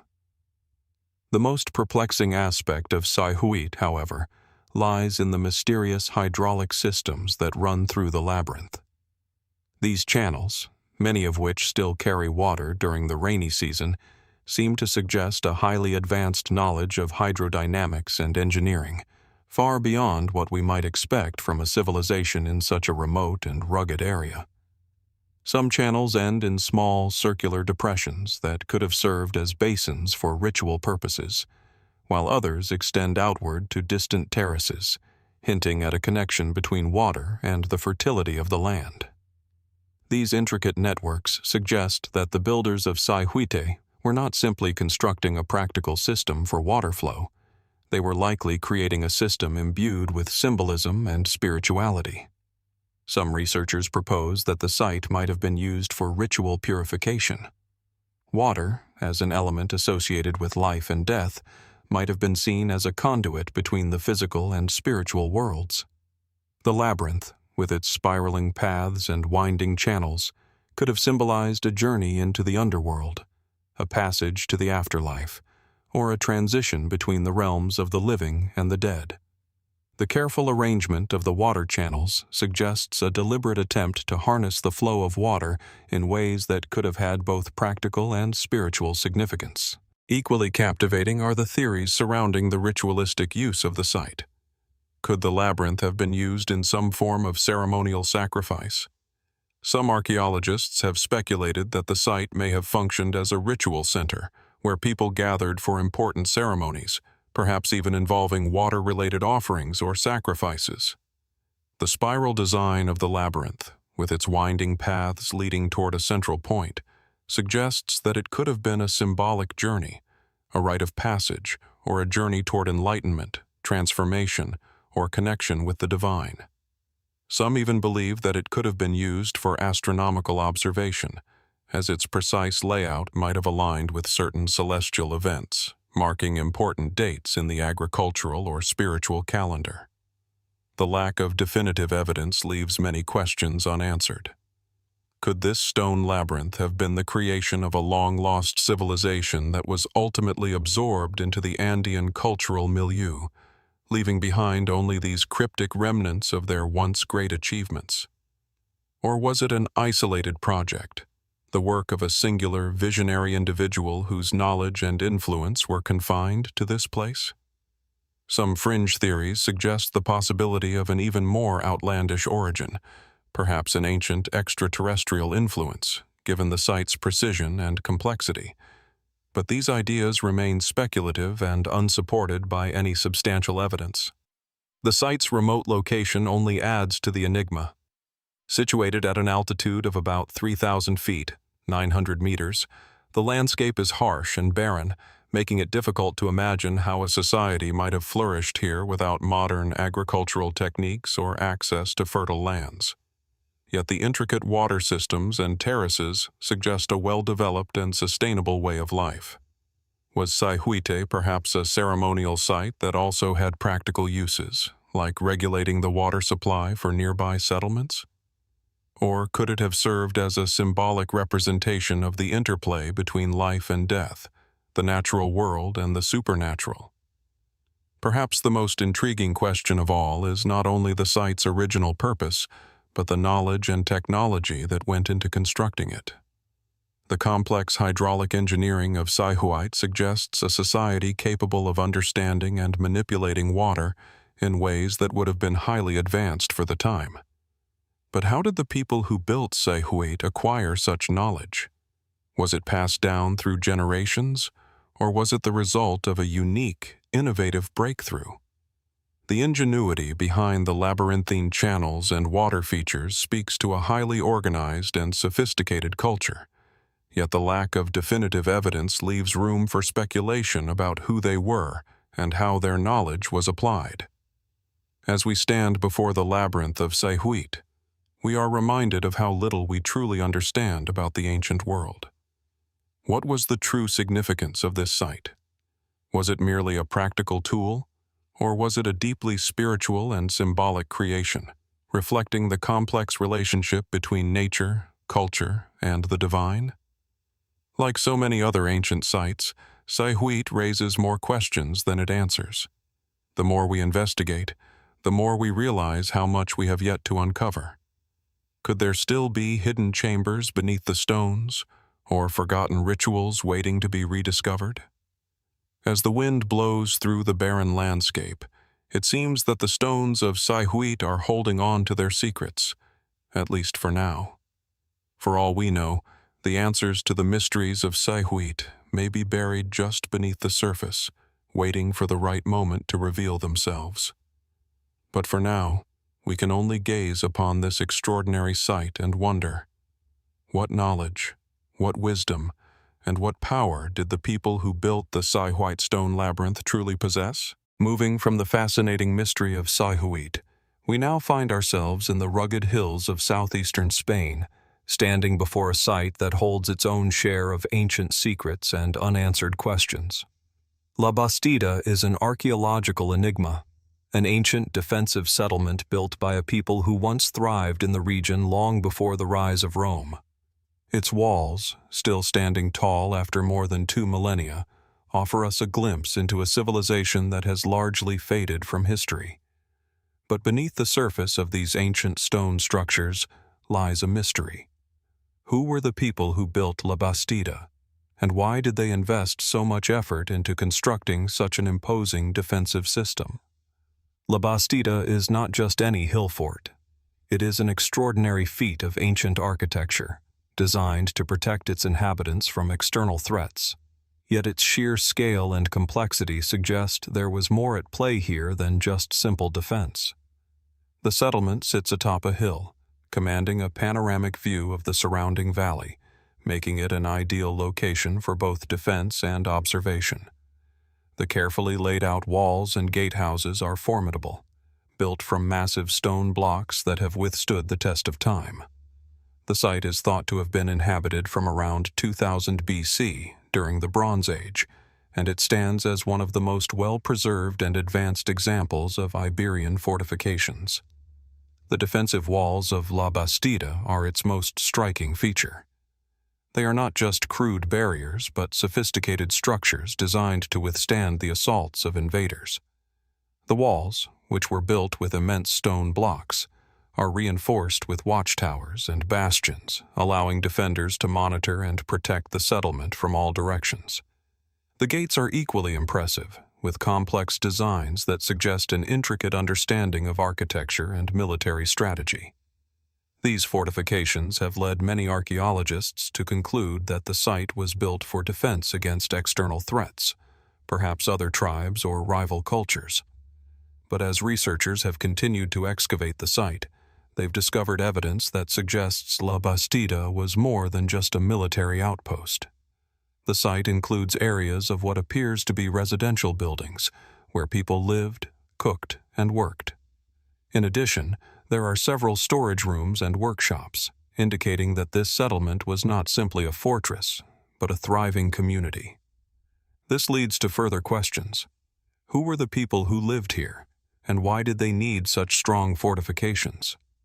The most widely accepted theory is that La Bastida was inhabited by the Argaric culture, an ancient civilization that flourished in southeastern Spain during the Late Bronze Age.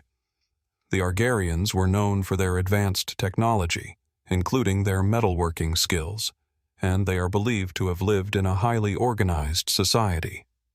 Evidence of their craftsmanship, such as beautifully crafted pottery and tools, has been uncovered at La Bastida. This suggests that the people of this settlement were not just warriors, but artisans, traders, and farmers as well.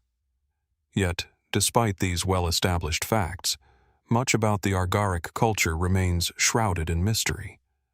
The precise nature of their social and political structures is unclear. Some theorists have speculated that the people of La Bastida were part of a powerful confederation of settlements, living under a single ruler or perhaps a council of elders. Others believe the site may have been a strategic military outpost, designed to protect trade routes or to defend against raids from neighboring peoples. But what is truly puzzling is the level of defense and fortification at La Bastida, which seems disproportionate to what we know about the social and political structure of the Argaric culture. Could there have been a specific, high-stakes threat that led the people of La Bastida to invest so much effort into fortifying their settlement? Some have speculated that La Bastida was built to guard against invasions from outside the Iberian Peninsula. Was there an external force, perhaps a rival civilization or an early empire, that sought to conquer the region? A closer inspection of the site reveals another unusual aspect of La Bastida: the water management system.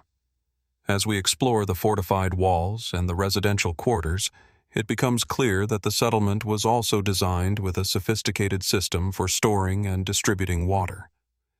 This is unusual for Bronze Age settlements, where water sources were often scarce, and many people had to rely on rivers or wells. The advanced water system at La Bastida suggests a high degree of planning and knowledge of engineering. Was water control just another element of the defensive strategy? Or did the presence of such a system indicate the community's ability to sustain itself for long periods, even during prolonged sieges or harsh droughts? These water management techniques, combined with the site's fortifications, hint at a people who were not only concerned with defending themselves, but also with creating a sustainable way of life, one that could withstand external pressures while fostering a rich, vibrant community. But why did such a sophisticated civilization, capable of such advanced engineering and organization, leave behind so few clues about their origins or fate? And why did they choose such a defensively isolated location, far from the fertile plains or river valleys that most ancient cultures gravitated toward? As we explore deeper into the labyrinthine streets of La Bastida, we are left to wonder, was this site an anomaly, a unique creation by an extraordinary people? Or was it part of a larger network of settlements, each serving a specific function within a greater civilization? Could La Bastida have been part of an early version of a city-state, with a powerful central authority, advanced technology, and military might? Or was it a hub of trade, strategically placed to control resources and key routes through the mountains and valleys? The mystery is compounded by the fact that, despite the complexity of the site, there are no inscriptions or written records left behind to explain its purpose. The lack of written language or symbolic markings has made it difficult to decode the true nature of the culture that built La Bastida. It's possible that the site's creators did not use writing in the way that other ancient civilizations did, leaving us with only the physical remnants of their existence, remnants that speak volumes in terms of their ingenuity and skill, but remain silent when it comes to their motives, their beliefs, or their identity. We are also left wondering why La Bastida was eventually abandoned. Evidence suggests that, at some point, the site was deserted, and the advanced defenses that once protected the settlement fell into disrepair. Was it an invasion that forced the people to flee, or did internal strife lead to their downfall? Could it be that the very fortifications that once protected them were eventually rendered irrelevant by changing environmental conditions, or by the rise of a new power in the region? As we stand before the crumbling walls of La Bastida, we are reminded that this is not just a site of ancient ruins, but a portal into a world that once thrived in isolation, with secrets locked away beneath centuries of dust and stone. We are left to wonder what really happened here, what drove a people to build such an intricate defensive settlement, and why they chose to leave it behind when their work was done. Perhaps, as with so many other ancient mysteries, the answers to these questions lie hidden just beneath the surface, waiting for the right discovery, the right piece of evidence, or the right insight to illuminate the past. Until then, La Bastida remains a testament to the ingenuity and the mysteries of a forgotten civilization, its story still incomplete, its final chapter unwritten. What was the true fate of the people of La Bastida? What knowledge, what culture, what secrets did they leave behind, and why do they continue to intrigue us today? As we move forward in our journey through ancient archaeological mysteries, we now find ourselves standing at a site that seems almost out of time, an enigmatic place where the distant echoes of ancient civilizations whisper through the ruins. Nevali Çori, located in southeastern Turkey, is one of those rare places where the past, though seemingly buried beneath the weight of centuries, refuses to be forgotten. It is a site that offers more questions than answers, and as we explore it, we are compelled to ask, what was the true purpose of this place, and what did its people believe? Nevali Çori lies nestled in the Tigris River basin near the modern-day border between Turkey and Syria. The site is positioned on the banks of a valley, surrounded by rugged hills and ancient terrain, offering a stark contrast to the bustling modern world. Its discovery in the mid-1980s by a team of Turkish archaeologists would forever change our understanding of early human civilization. For in these ruins, buried deep beneath the earth, lay evidence of a culture that predated Stonehenge, the Great Pyramids, and even the rise of Mesopotamia. The site is best known for its massive stone structures, many of which are remarkably well preserved, given their ancient origins. The Nevali Çori settlement was built around 9000 BC during the Epipaleolithic or early Neolithic period, a time when humanity was transitioning from a hunter-gatherer society to one more dependent on agriculture and permanent settlements. What is particularly striking about Nevali Çori is its complexity. This is no simple village of mud huts or wooden shelters. Instead, we find monumental architecture, large, finely crafted stone buildings, and the striking remains of massive stone pillars arranged in circles, some of which are decorated with elaborate carvings and symbols. The most famous of these stone pillars are the ones arranged in what can only be described as a ceremonial setting, much like the later famous stone circles of Göbekli Tepe, a site discovered nearby. These monumental stones have been shaped with an attention to detail and symmetry that seems almost out of place for such an early period of human history. Some pillars stand nearly 10 feet tall, carved with mysterious motifs of animals, human-like figures, and abstract shapes.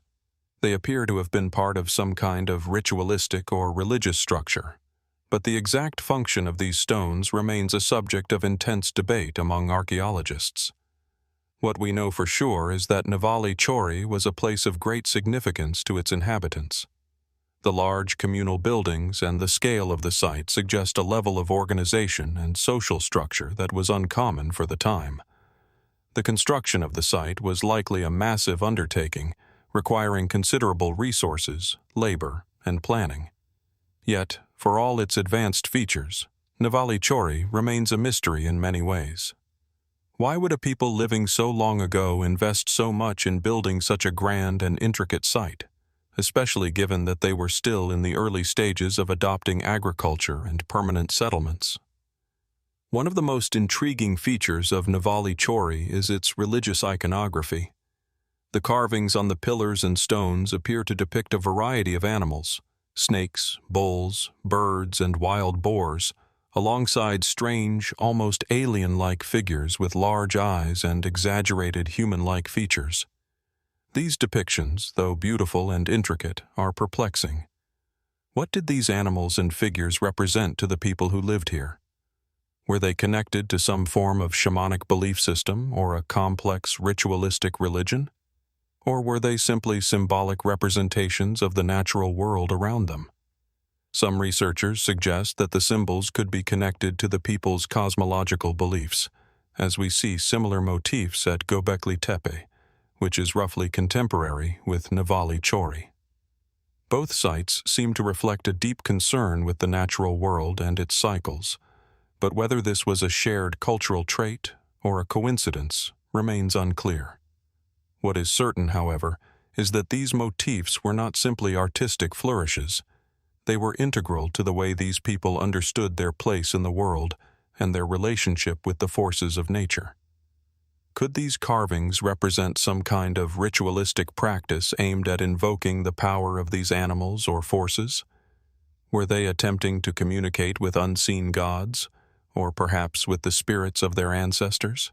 Moreover, the deliberate positioning of these monumental stones is another puzzle. Göbekli Tepe has long been considered the more famous of these monumental sites, with its towering pillars aligned in circles, but Nevali Çori seems to serve a similar, if not more intricate, function.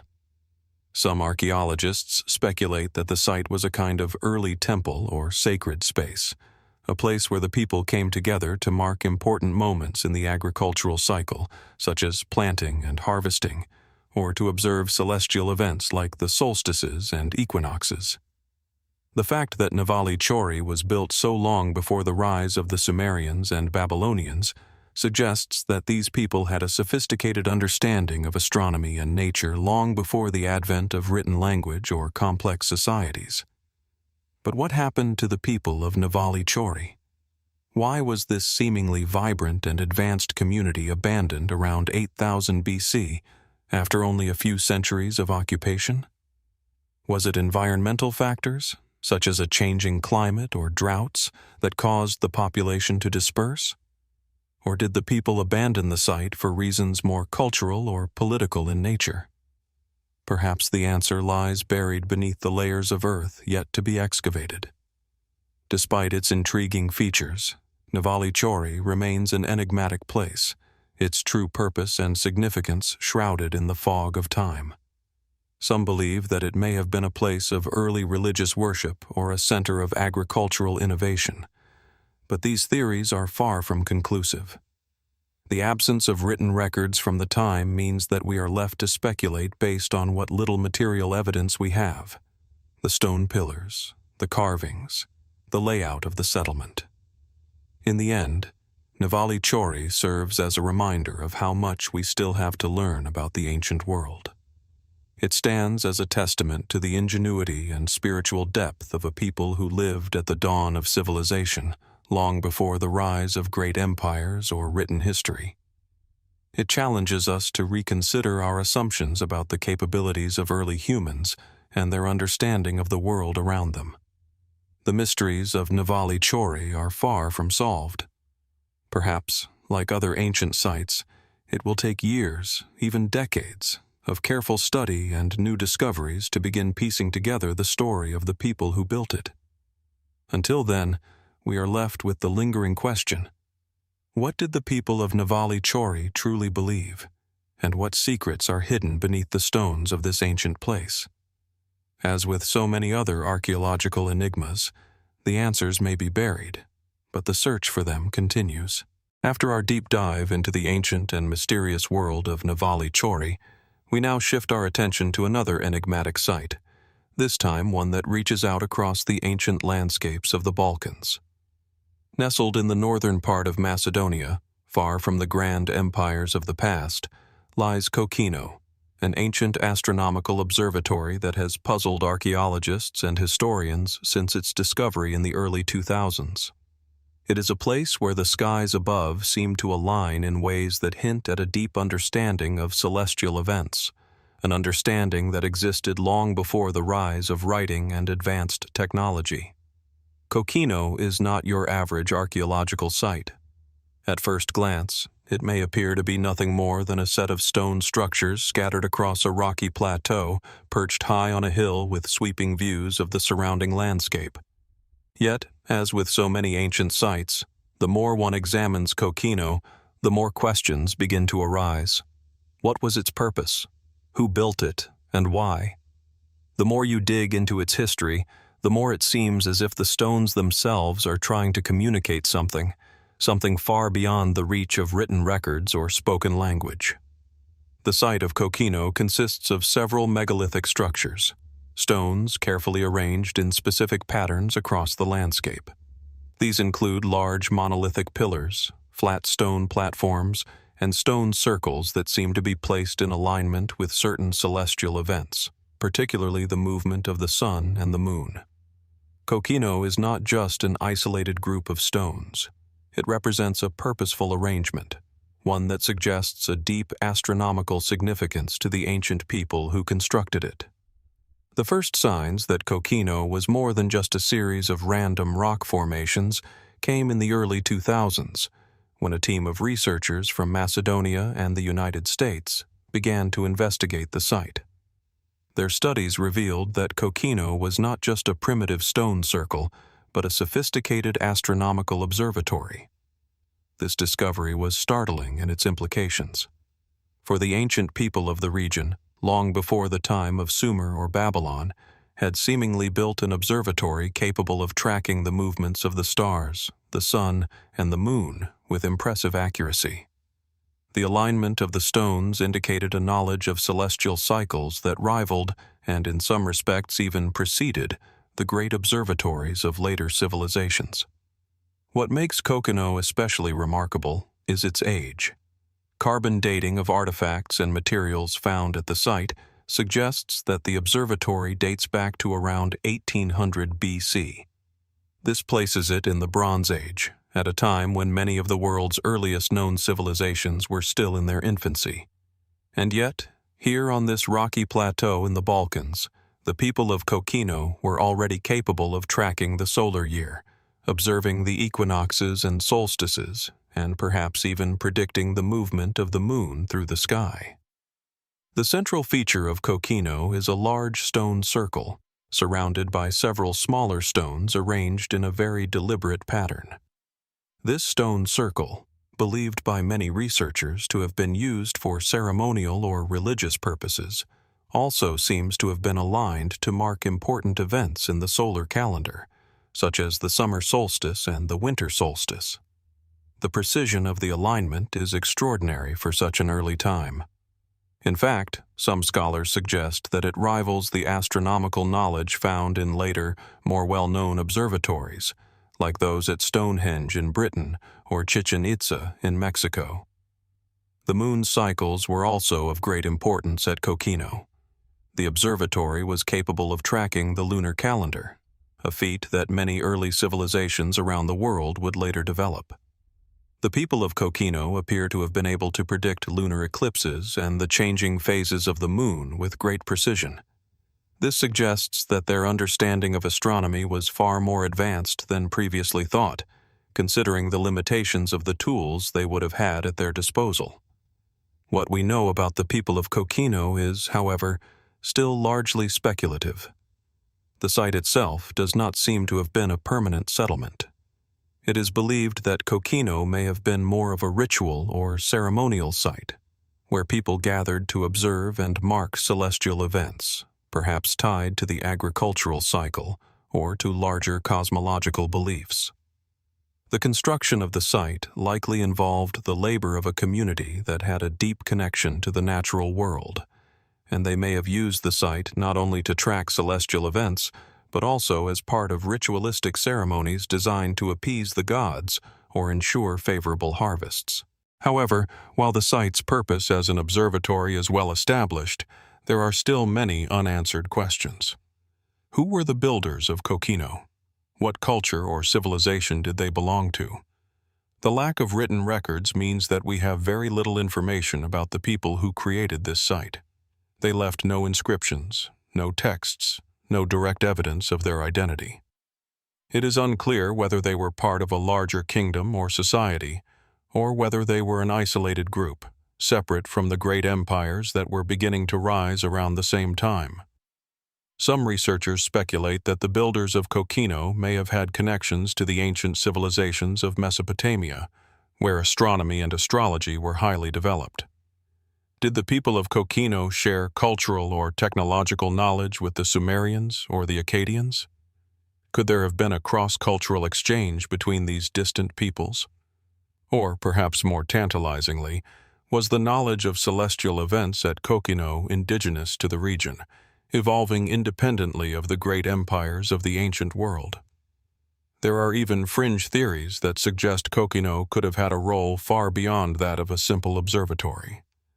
Some have proposed that the site was used as a sacred portal, or perhaps even a place of divine observation, where the gods themselves might have been believed to descend from the heavens.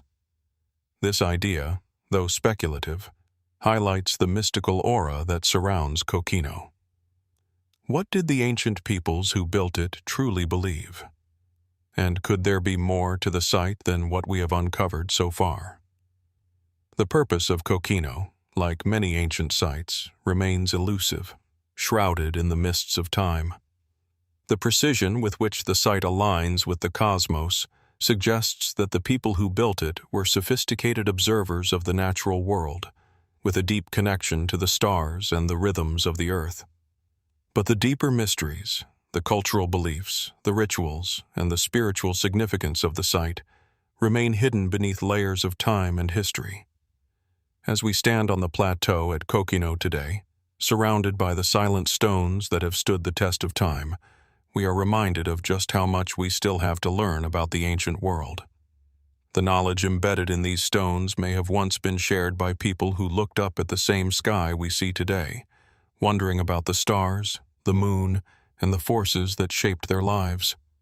But now, as the winds whistle through the hills, we are left to wonder, what truths about our ancient past are still hidden in the skies, waiting to be uncovered?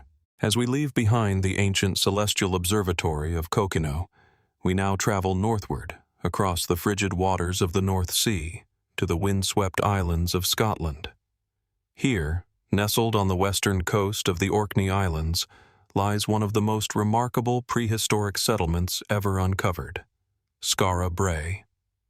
This enigmatic site, sometimes referred to as the Scottish Pompeii, is not merely a cluster of old stones, but a complex glimpse into a world long forgotten, a world where people lived, worked, and thrived thousands of years before recorded history began. Skara Brae is one of the best preserved Neolithic settlements in Europe. Its discovery in 1850 was not heralded as one of the most extraordinary archaeological finds of the century, and yet, this quiet excavation revealed a level of sophistication and organization that would take the modern world by surprise.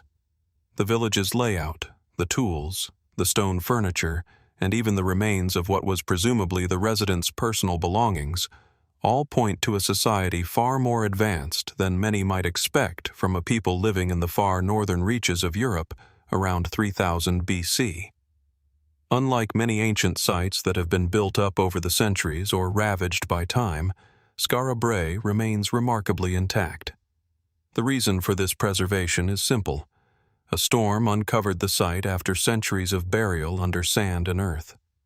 The relentless power of nature, combined with the site's remote location, allowed it to remain hidden, its secrets protected from both human destruction and the ravages of time. As you approach Skara Brae, the first impression is of a cluster of low stone houses that seem to blend seamlessly into the landscape. The walls of these homes are still partially intact, built from flagstones that have weathered the centuries. What stands out immediately is the sheer functionality of these structures. The houses are small, not much larger than modern-day garden sheds, but within these compact spaces, the ancient inhabitants of Skara Brae created a thriving, complex community. Each home was equipped with furniture, not wooden tables or chairs, but stone benches and beds that line the walls, carved directly from the rock. These are not mere foundations, but fully functional, crafted pieces of daily life. There is something striking about the precision with which these structures were designed. The floors were paved with smooth flagstones, creating a seamless surface for people to walk on. The doorways are low and narrow, suggesting that the people who lived here were likely of shorter stature, yet the sophistication of their homes would have provided them with a level of comfort far beyond what one might expect from early agricultural societies. Yet, despite its seemingly humble nature, Skara Brae harbors many mysteries. One of the most puzzling aspects of the settlement is the absence of any defensive structures. Unlike many other ancient communities, there are no signs of walls, no evidence of fortifications or defenses. This has led many researchers to speculate on the nature of the society that lived here. Was Skara Brae a peaceful community? Or did the absence of walls simply mean that they had no need for protection? Did they live without fear of invaders or predators, or were there other factors at play? The homes at Skara Brae were connected by a series of narrow, covered passageways, suggesting a highly organized and communal way of life. These passageways form a type of village layout, a carefully constructed network that might have been designed to encourage interaction between households. There is no evidence of wealth disparities among the residents, and it appears that the community functioned in a way that was more egalitarian than the hierarchical systems found in later societies. Graves and burial sites near the settlement do not suggest a focus on individual wealth or personal status. Instead, they point to a communal approach to death and the afterlife.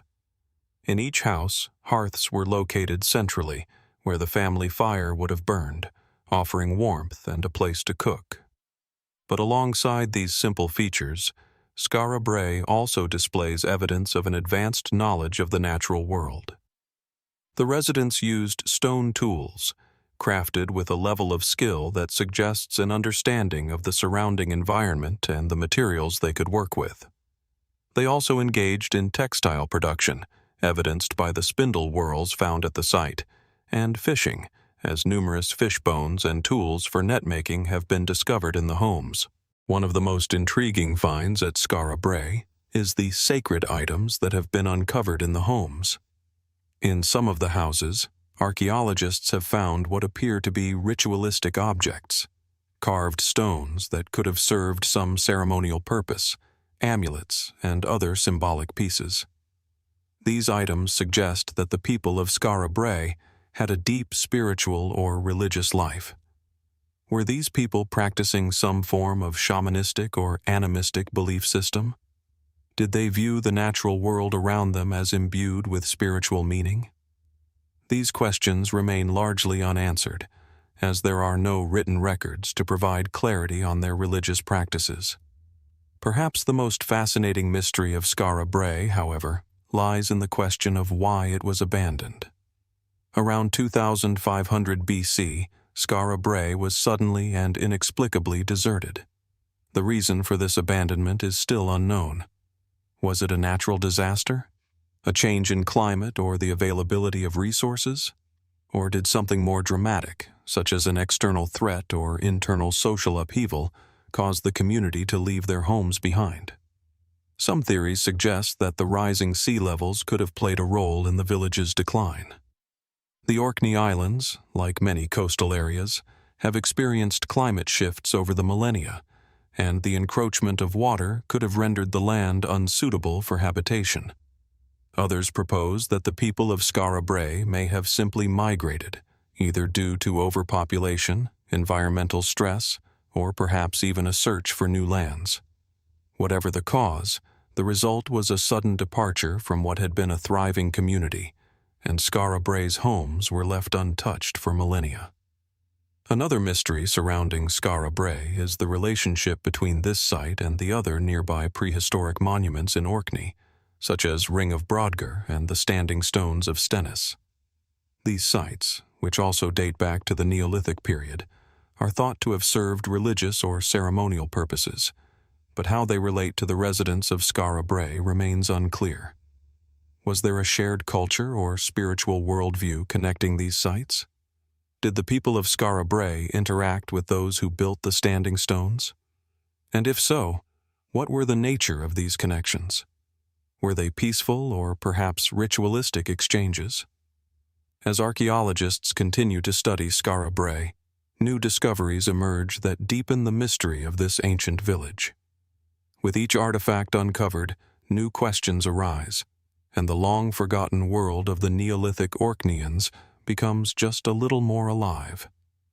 Yet, despite the wealth of material uncovered at the site, the fundamental questions remain unanswered. Who were these people, and what led them to build such an extraordinary settlement? What knowledge or beliefs did they hold, and what caused them to suddenly vanish from the historical record? Standing at Skara Brae today, we are left to wonder. In the quiet remnants of stone, where the wind whispers through the hollow chambers of long-abandoned homes, what other secrets still remain buried beneath the earth? What is it that we have yet to uncover, and what mysteries will the future hold for this ancient, remote settlement?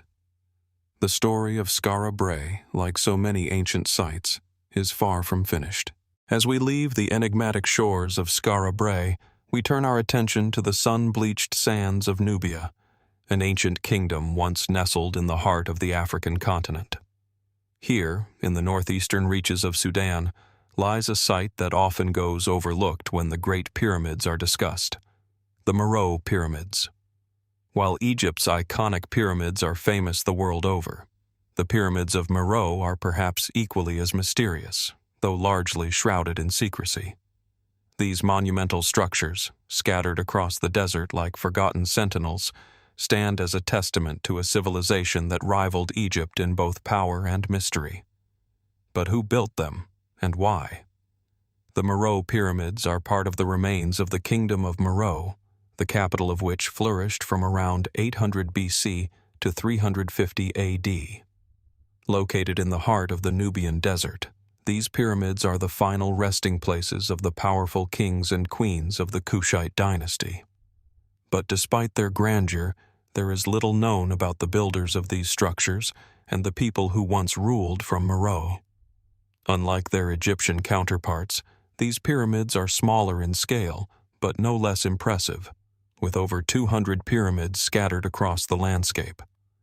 The site, though less known to the wider world, offers an extraordinary glimpse into an ancient civilization that was not only sophisticated, but mysterious in its own right.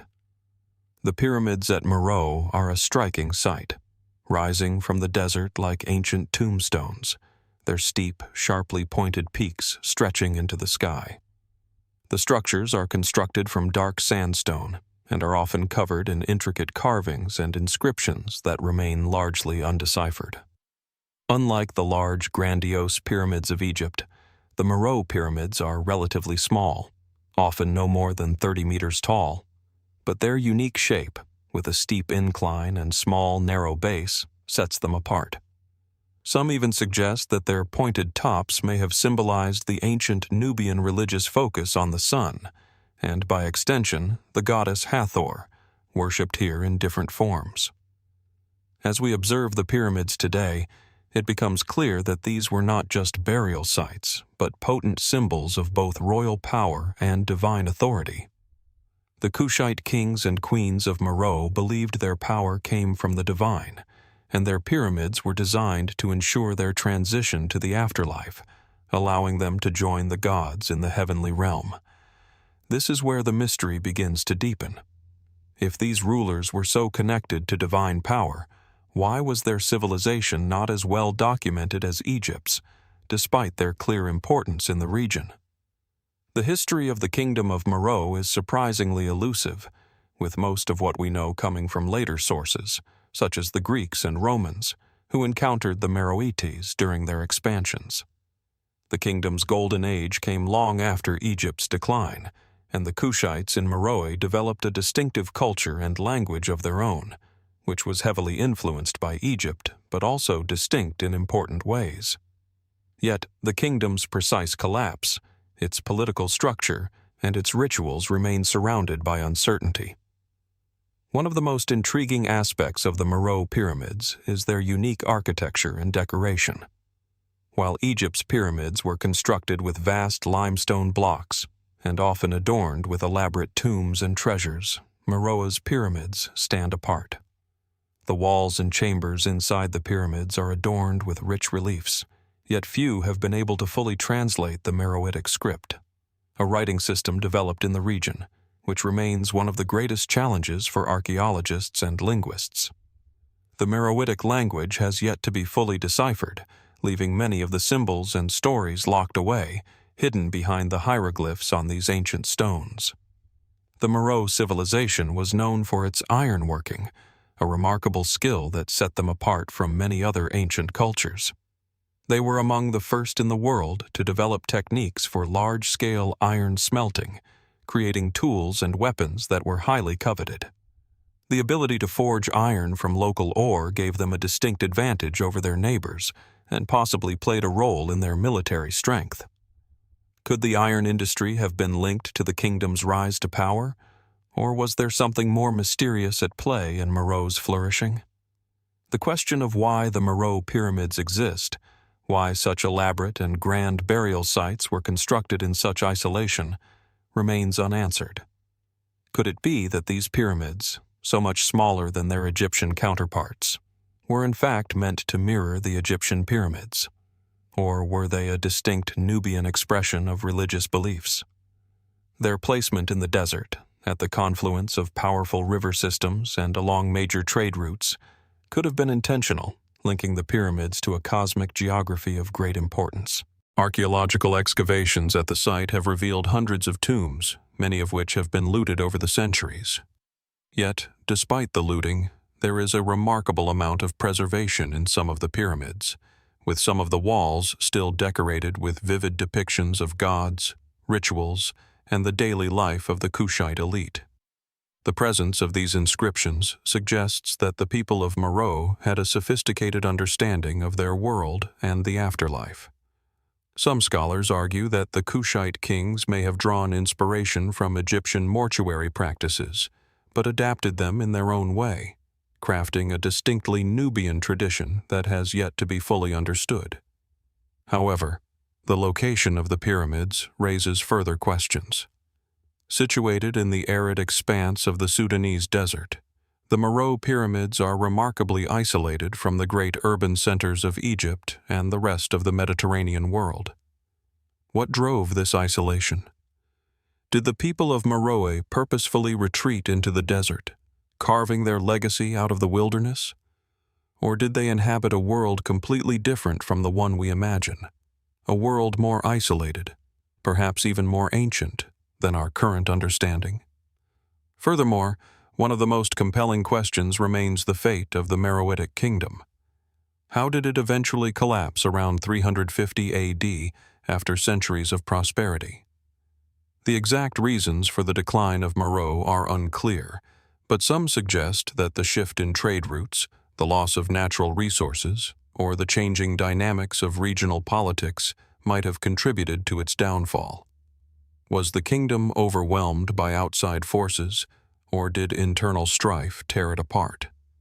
Could the Meroë Pyramids, with their intricate designs and religious symbolism, offer more clues to a lost spiritual and political system? Or are they simply the tombstones of a once great empire, their mysteries lying buried beneath the sands of time? Today, the Meroë Pyramids stand in a delicate balance between preservation and decay. The desert winds continue to erode their surfaces, the sand slowly consuming the stones that once stood as symbols of power and divinity. And yet, each year, archaeologists return to unearth more fragments of this ancient kingdom, fragments that may hold the key to answering the many questions that still linger about the Kushite civilization. The world knows so little about the kingdom of Meroë and its rulers, yet the pyramids remain as silent witnesses, daring us to uncover what remains hidden in the desert sands. As we move from the monumental Meroë Pyramids, we find ourselves transported to the Andean highlands of Ecuador, where another lesser-known yet equally captivating archaeological site awaits: Ingapirca. Here, the stone remains of an ancient civilization lie nestled in the rolling hills, and the winds that sweep across the Cañar province seem to whisper of a long-forgotten past. While the site is home to the most significant Incan ruins in Ecuador, it is the lesser structures of Ingapirca that beckon us with their mystery. Ingapirca is renowned for its Temple of the Sun, a uniquely shaped elliptical structure that speaks to the Incas' deep understanding of both astronomy and ritual. The temple's smooth, well-fitted stones reflect a level of engineering that was far ahead of its time. But what of the surrounding smaller buildings, scattered throughout the complex? What role did these structures play in the greater design of Ingapirca, and what secrets do they still hold? The site's lesser structures, smaller buildings and walls that stand apart from the famed Temple of the Sun, have long puzzled archaeologists and historians. These remnants, while less impressive in size, are equally intriguing.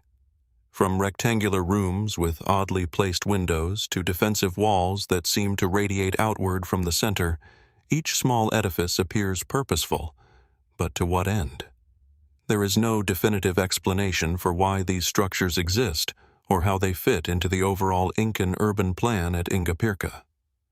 Ingapirca, as we know it today, is a mixture of Incan and Canary influences. Before the Inca arrived in the region around 1500 AD, the Canary people had already built a settlement here using large, well-crafted stone structures. The Inca, recognizing the site's strategic importance, took control, adapting and expanding upon the existing Canary foundations. The intersection of these two cultures is part of what makes Ingapirca such an enigmatic site. Though it was undoubtedly part of the Incan Empire, it is not purely Incan in design. The Temple of the Sun, with its circular shape and alignment to the summer solstice, has been the subject of much speculation. The stonework is so precise that it raises a question that echoes throughout many ancient sites. How did people, without modern tools, achieve such precision? But as we venture into the lesser structures of Ingapirca, we start to see a more complex story unfold. Many of these lesser structures appear to have a ritualistic function, as evidenced by the traces of ceremonial objects found in their ruins. The smaller buildings are thought to have served as living quarters for priests, or as places for ritual sacrifice, though no human remains have been conclusively identified at these sites.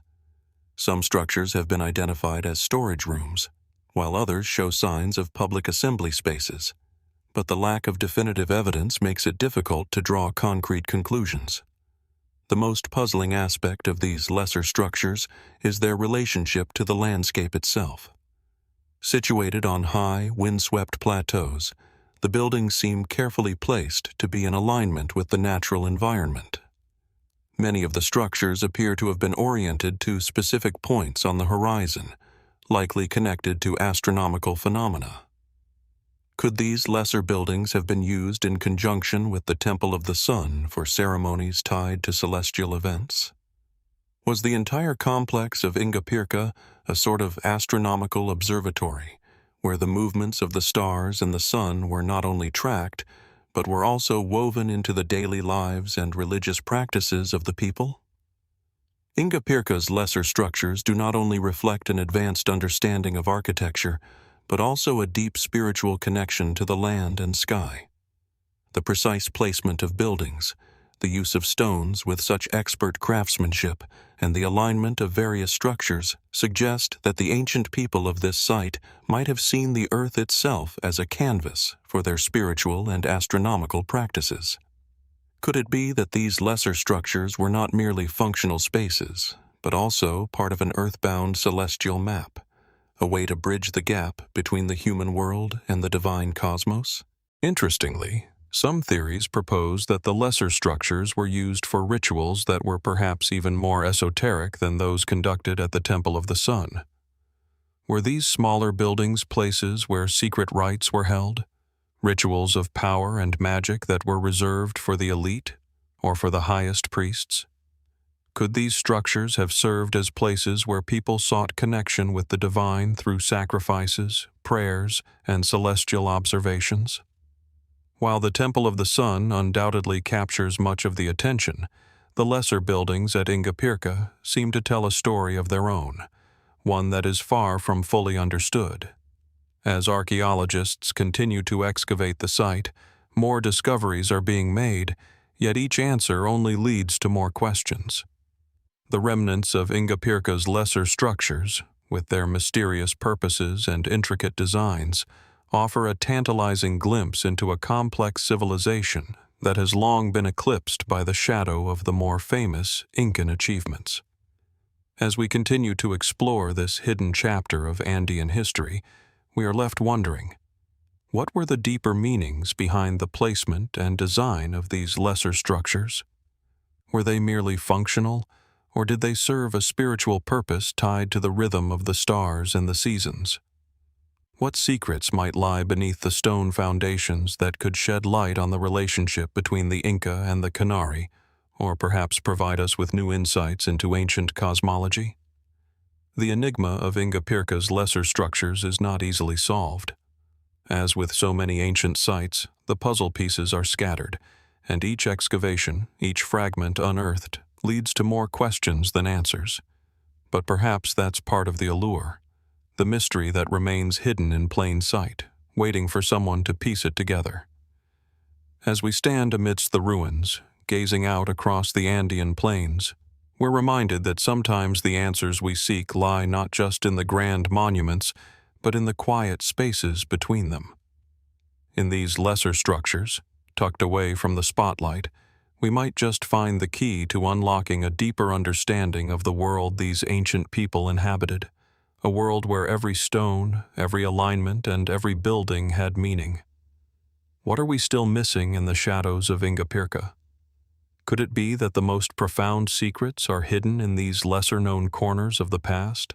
As we move from the remote wonders of Ingapirca, we find ourselves traveling to the arid desert landscape of Dholavira, located on the arid island of Kadir Bet in the state of Gujarat, India. A place where the mystery of ancient civilizations still lingers like the dust in the air. Here, amidst the ruins of the Harappan civilization, lies the astonishing and perplexing Dholavira Reservoir system, an engineering marvel that, to this day, has left archaeologists and historians baffled. Its sheer complexity and the purpose it served raise more questions than answers, offering a compelling window into a society that thrived over 4,000 years ago. The Dholavira Reservoir system stands as an unparalleled example of early urban planning and hydraulic engineering. Part of the Harappan civilization, which flourished around 2500 BC, Dholavira was an advanced metropolis that flourished in the harsh conditions of what is now known as the Rann of Kutch. The site itself is set against the backdrop of a salt desert, where rain is scarce and water is precious. The contrast between the dry land and the sophisticated water management system makes Dholavira stand out as one of the most impressive examples of ancient engineering. At first glance, the reservoir system seems like nothing more than a series of man-made tanks and canals spread across the landscape. But as we delve deeper into the site's design, the ingenuity becomes apparent.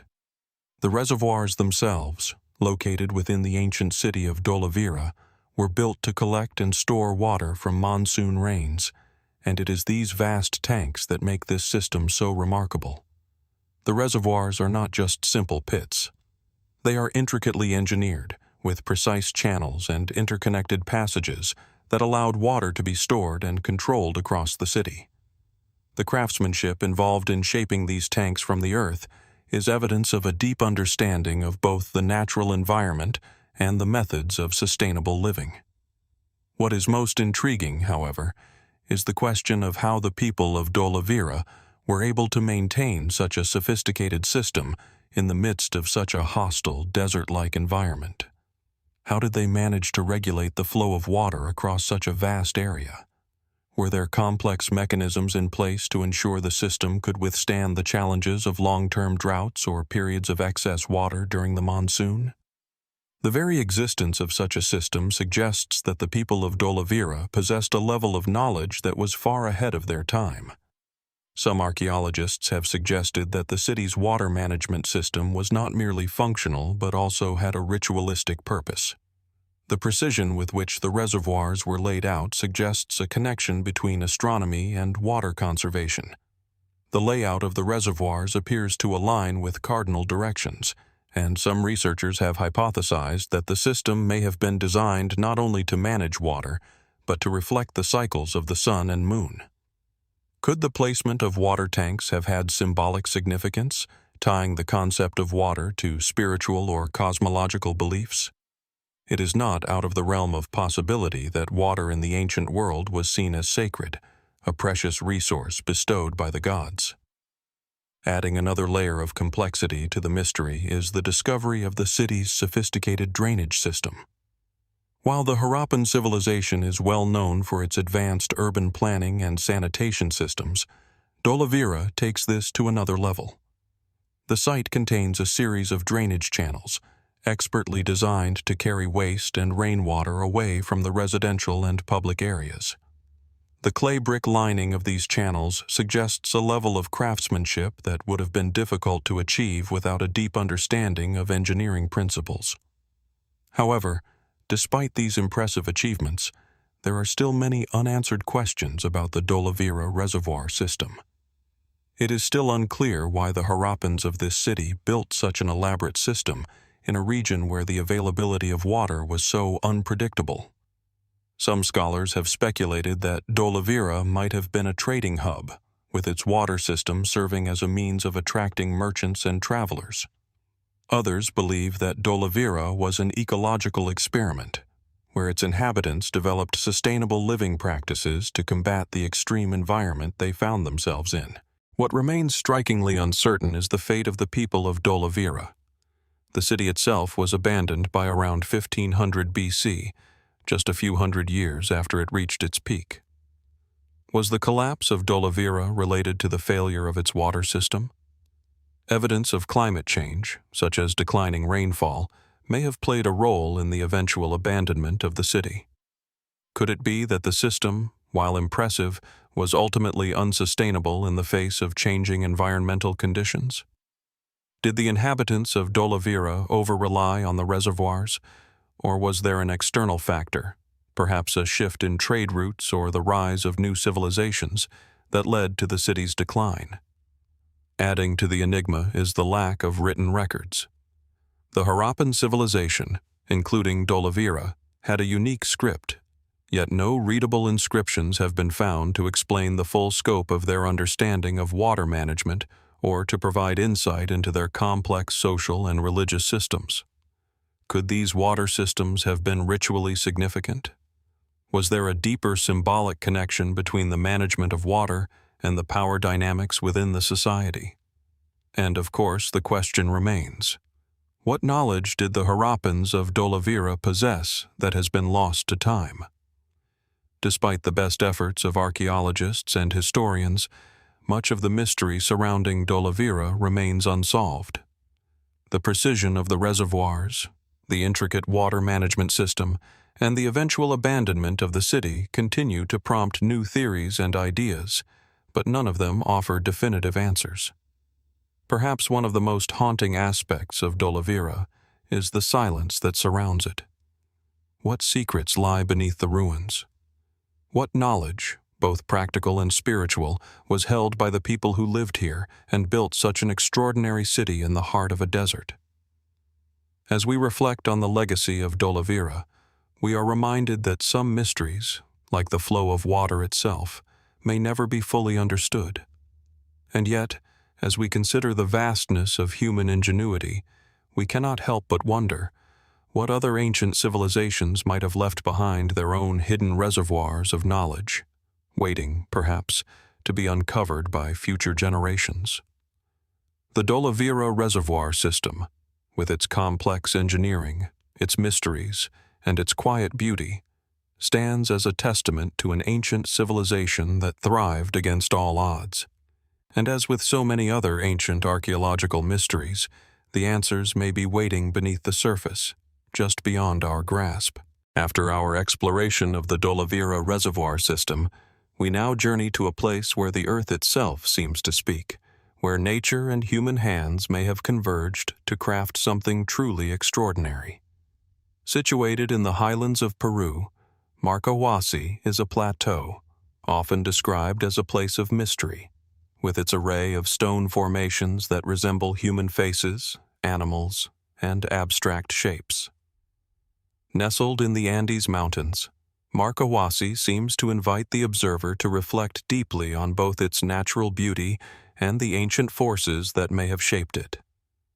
As you approach Marcahuasi, you first encounter the rugged, rocky terrain of the Andes. A harsh, almost alien landscape opens before you, where jagged stone formations rise like the silent sentinels of a lost world. Massive stones, some weighing several tons, are scattered across the plateau, forming peculiar patterns that stretch across the land as far as the eye can see. In certain places, these formations seem almost intentional, as though they've been arranged with purpose, their weathered faces turned toward the sky. The most striking of these formations are the sculptures carved by nature, or perhaps, as some theorize, by ancient hands. Among the shapes that stand out, you can see what appears to be a face carved into the stone, with deep-set eyes, a large nose, and a pointed chin, almost as if it were watching over the landscape for millennia. This is just one of many human-like features that emerge from the stone, though others are far more abstract. Some resemble animals, with shapes of llamas, birds, or even reptiles. Other formations bear a striking resemblance to temples or altars, leading some to question whether these stones served a ritualistic or spiritual purpose. What is most intriguing about Marcahuasi is not only its unusual formations, but the myths and legends that surround them. For centuries, local indigenous peoples have regarded the plateau as a sacred place, often referring to it as a site of mystical energy or divine connection. Some even believe that the stones were placed by ancient beings, perhaps gods or extraterrestrial visitors. But as always, the question remains, was it nature alone that shaped these stones, or is there evidence that ancient civilizations may have had a hand in crafting these uncanny monuments? The archaeological community has long debated the true origins of the Marcahuasi stone formations. Some scholars attribute them to the power of erosion, the natural forces of wind, water, and time that have sculpted the stones into their current forms. According to this view, Marcahuasi is a purely geological wonder, one where the forces of nature simply coincidentally shaped the stone in ways that seem almost purposeful. Yet, even proponents of this theory cannot fully explain the highly symmetrical nature of the formations, the precision with which certain faces and animal shapes appear. The anthropomorphic designs raise an interesting question. How much of this is purely natural, and how much could be the result of human intervention? Some alternative theories argue that Marcahuasi may have once been a site of advanced prehistoric civilization, one that possessed knowledge of stone carving and architectural techniques far ahead of its time. These theorists point to the fact that the formations appear to be so deliberately crafted that it's difficult to dismiss the possibility that early humans may have modified or even sculpted the stones themselves. Evidence from the surrounding region, including other megalithic sites, suggests that ancient peoples of the Andes had a profound understanding of astronomy, geometry, and engineering, suggesting that Marcohuasi could have served as an astronomical observatory, or perhaps even a ritual center for religious or cultural ceremonies. Further fueling this speculation is the alignment of the stones with certain astronomical events, such as the solstices and equinoxes, which suggests that the site may have held astronomical significance. There are also suggestions that the formations may have been aligned with specific celestial bodies or cosmological events, hinting at a deeper, more complex relationship between the people who inhabited this area and the stars. Could Marcohuasi have been an ancient ritual center, where these stone formations played a role in ceremonies that connected the terrestrial and celestial realms? Another question that has haunted researchers for years is the apparent absence of definitive archaeological evidence. While there are countless stone structures, no written records or clear signs of a large, sustained population have been found at Marcohuasi. This raises the possibility that the site, despite its complexity, was perhaps a temporary or seasonal settlement used by early Andean peoples. Some archaeologists suggest that the plateau was used for spiritual gatherings, with people coming from surrounding regions to witness cosmic events or perform rituals to honor their gods. Could it be that this was once a sacred place, with the stone formations serving as both a focal point and a tool for astrological observation? And then there are the myths, the tales passed down through generations. In some local legends, the stones are said to have been created by giants or ancient gods who shaped the land in their own image.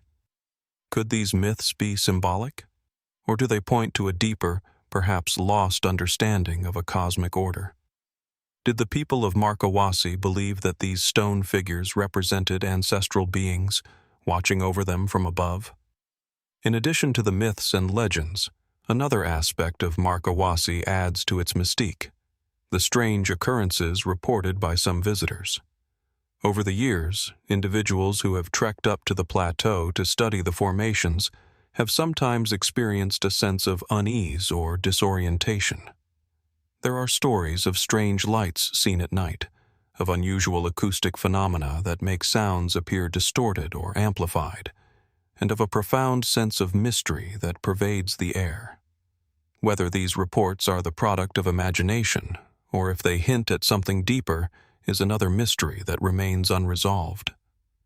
Still, for all the speculation, one cannot dismiss the fact that Marcohuasi remains largely unexplained. The stone formations are undeniably ancient, and whether they were formed by natural forces, ancient human hands, or some unknown entity, they present a puzzle that no one has yet been able to fully solve. Their mysterious nature, enhanced by their astronomical alignments, ritualistic qualities, and connection to local folklore, places Marcohuasi at the intersection of myth, geology, and ancient history.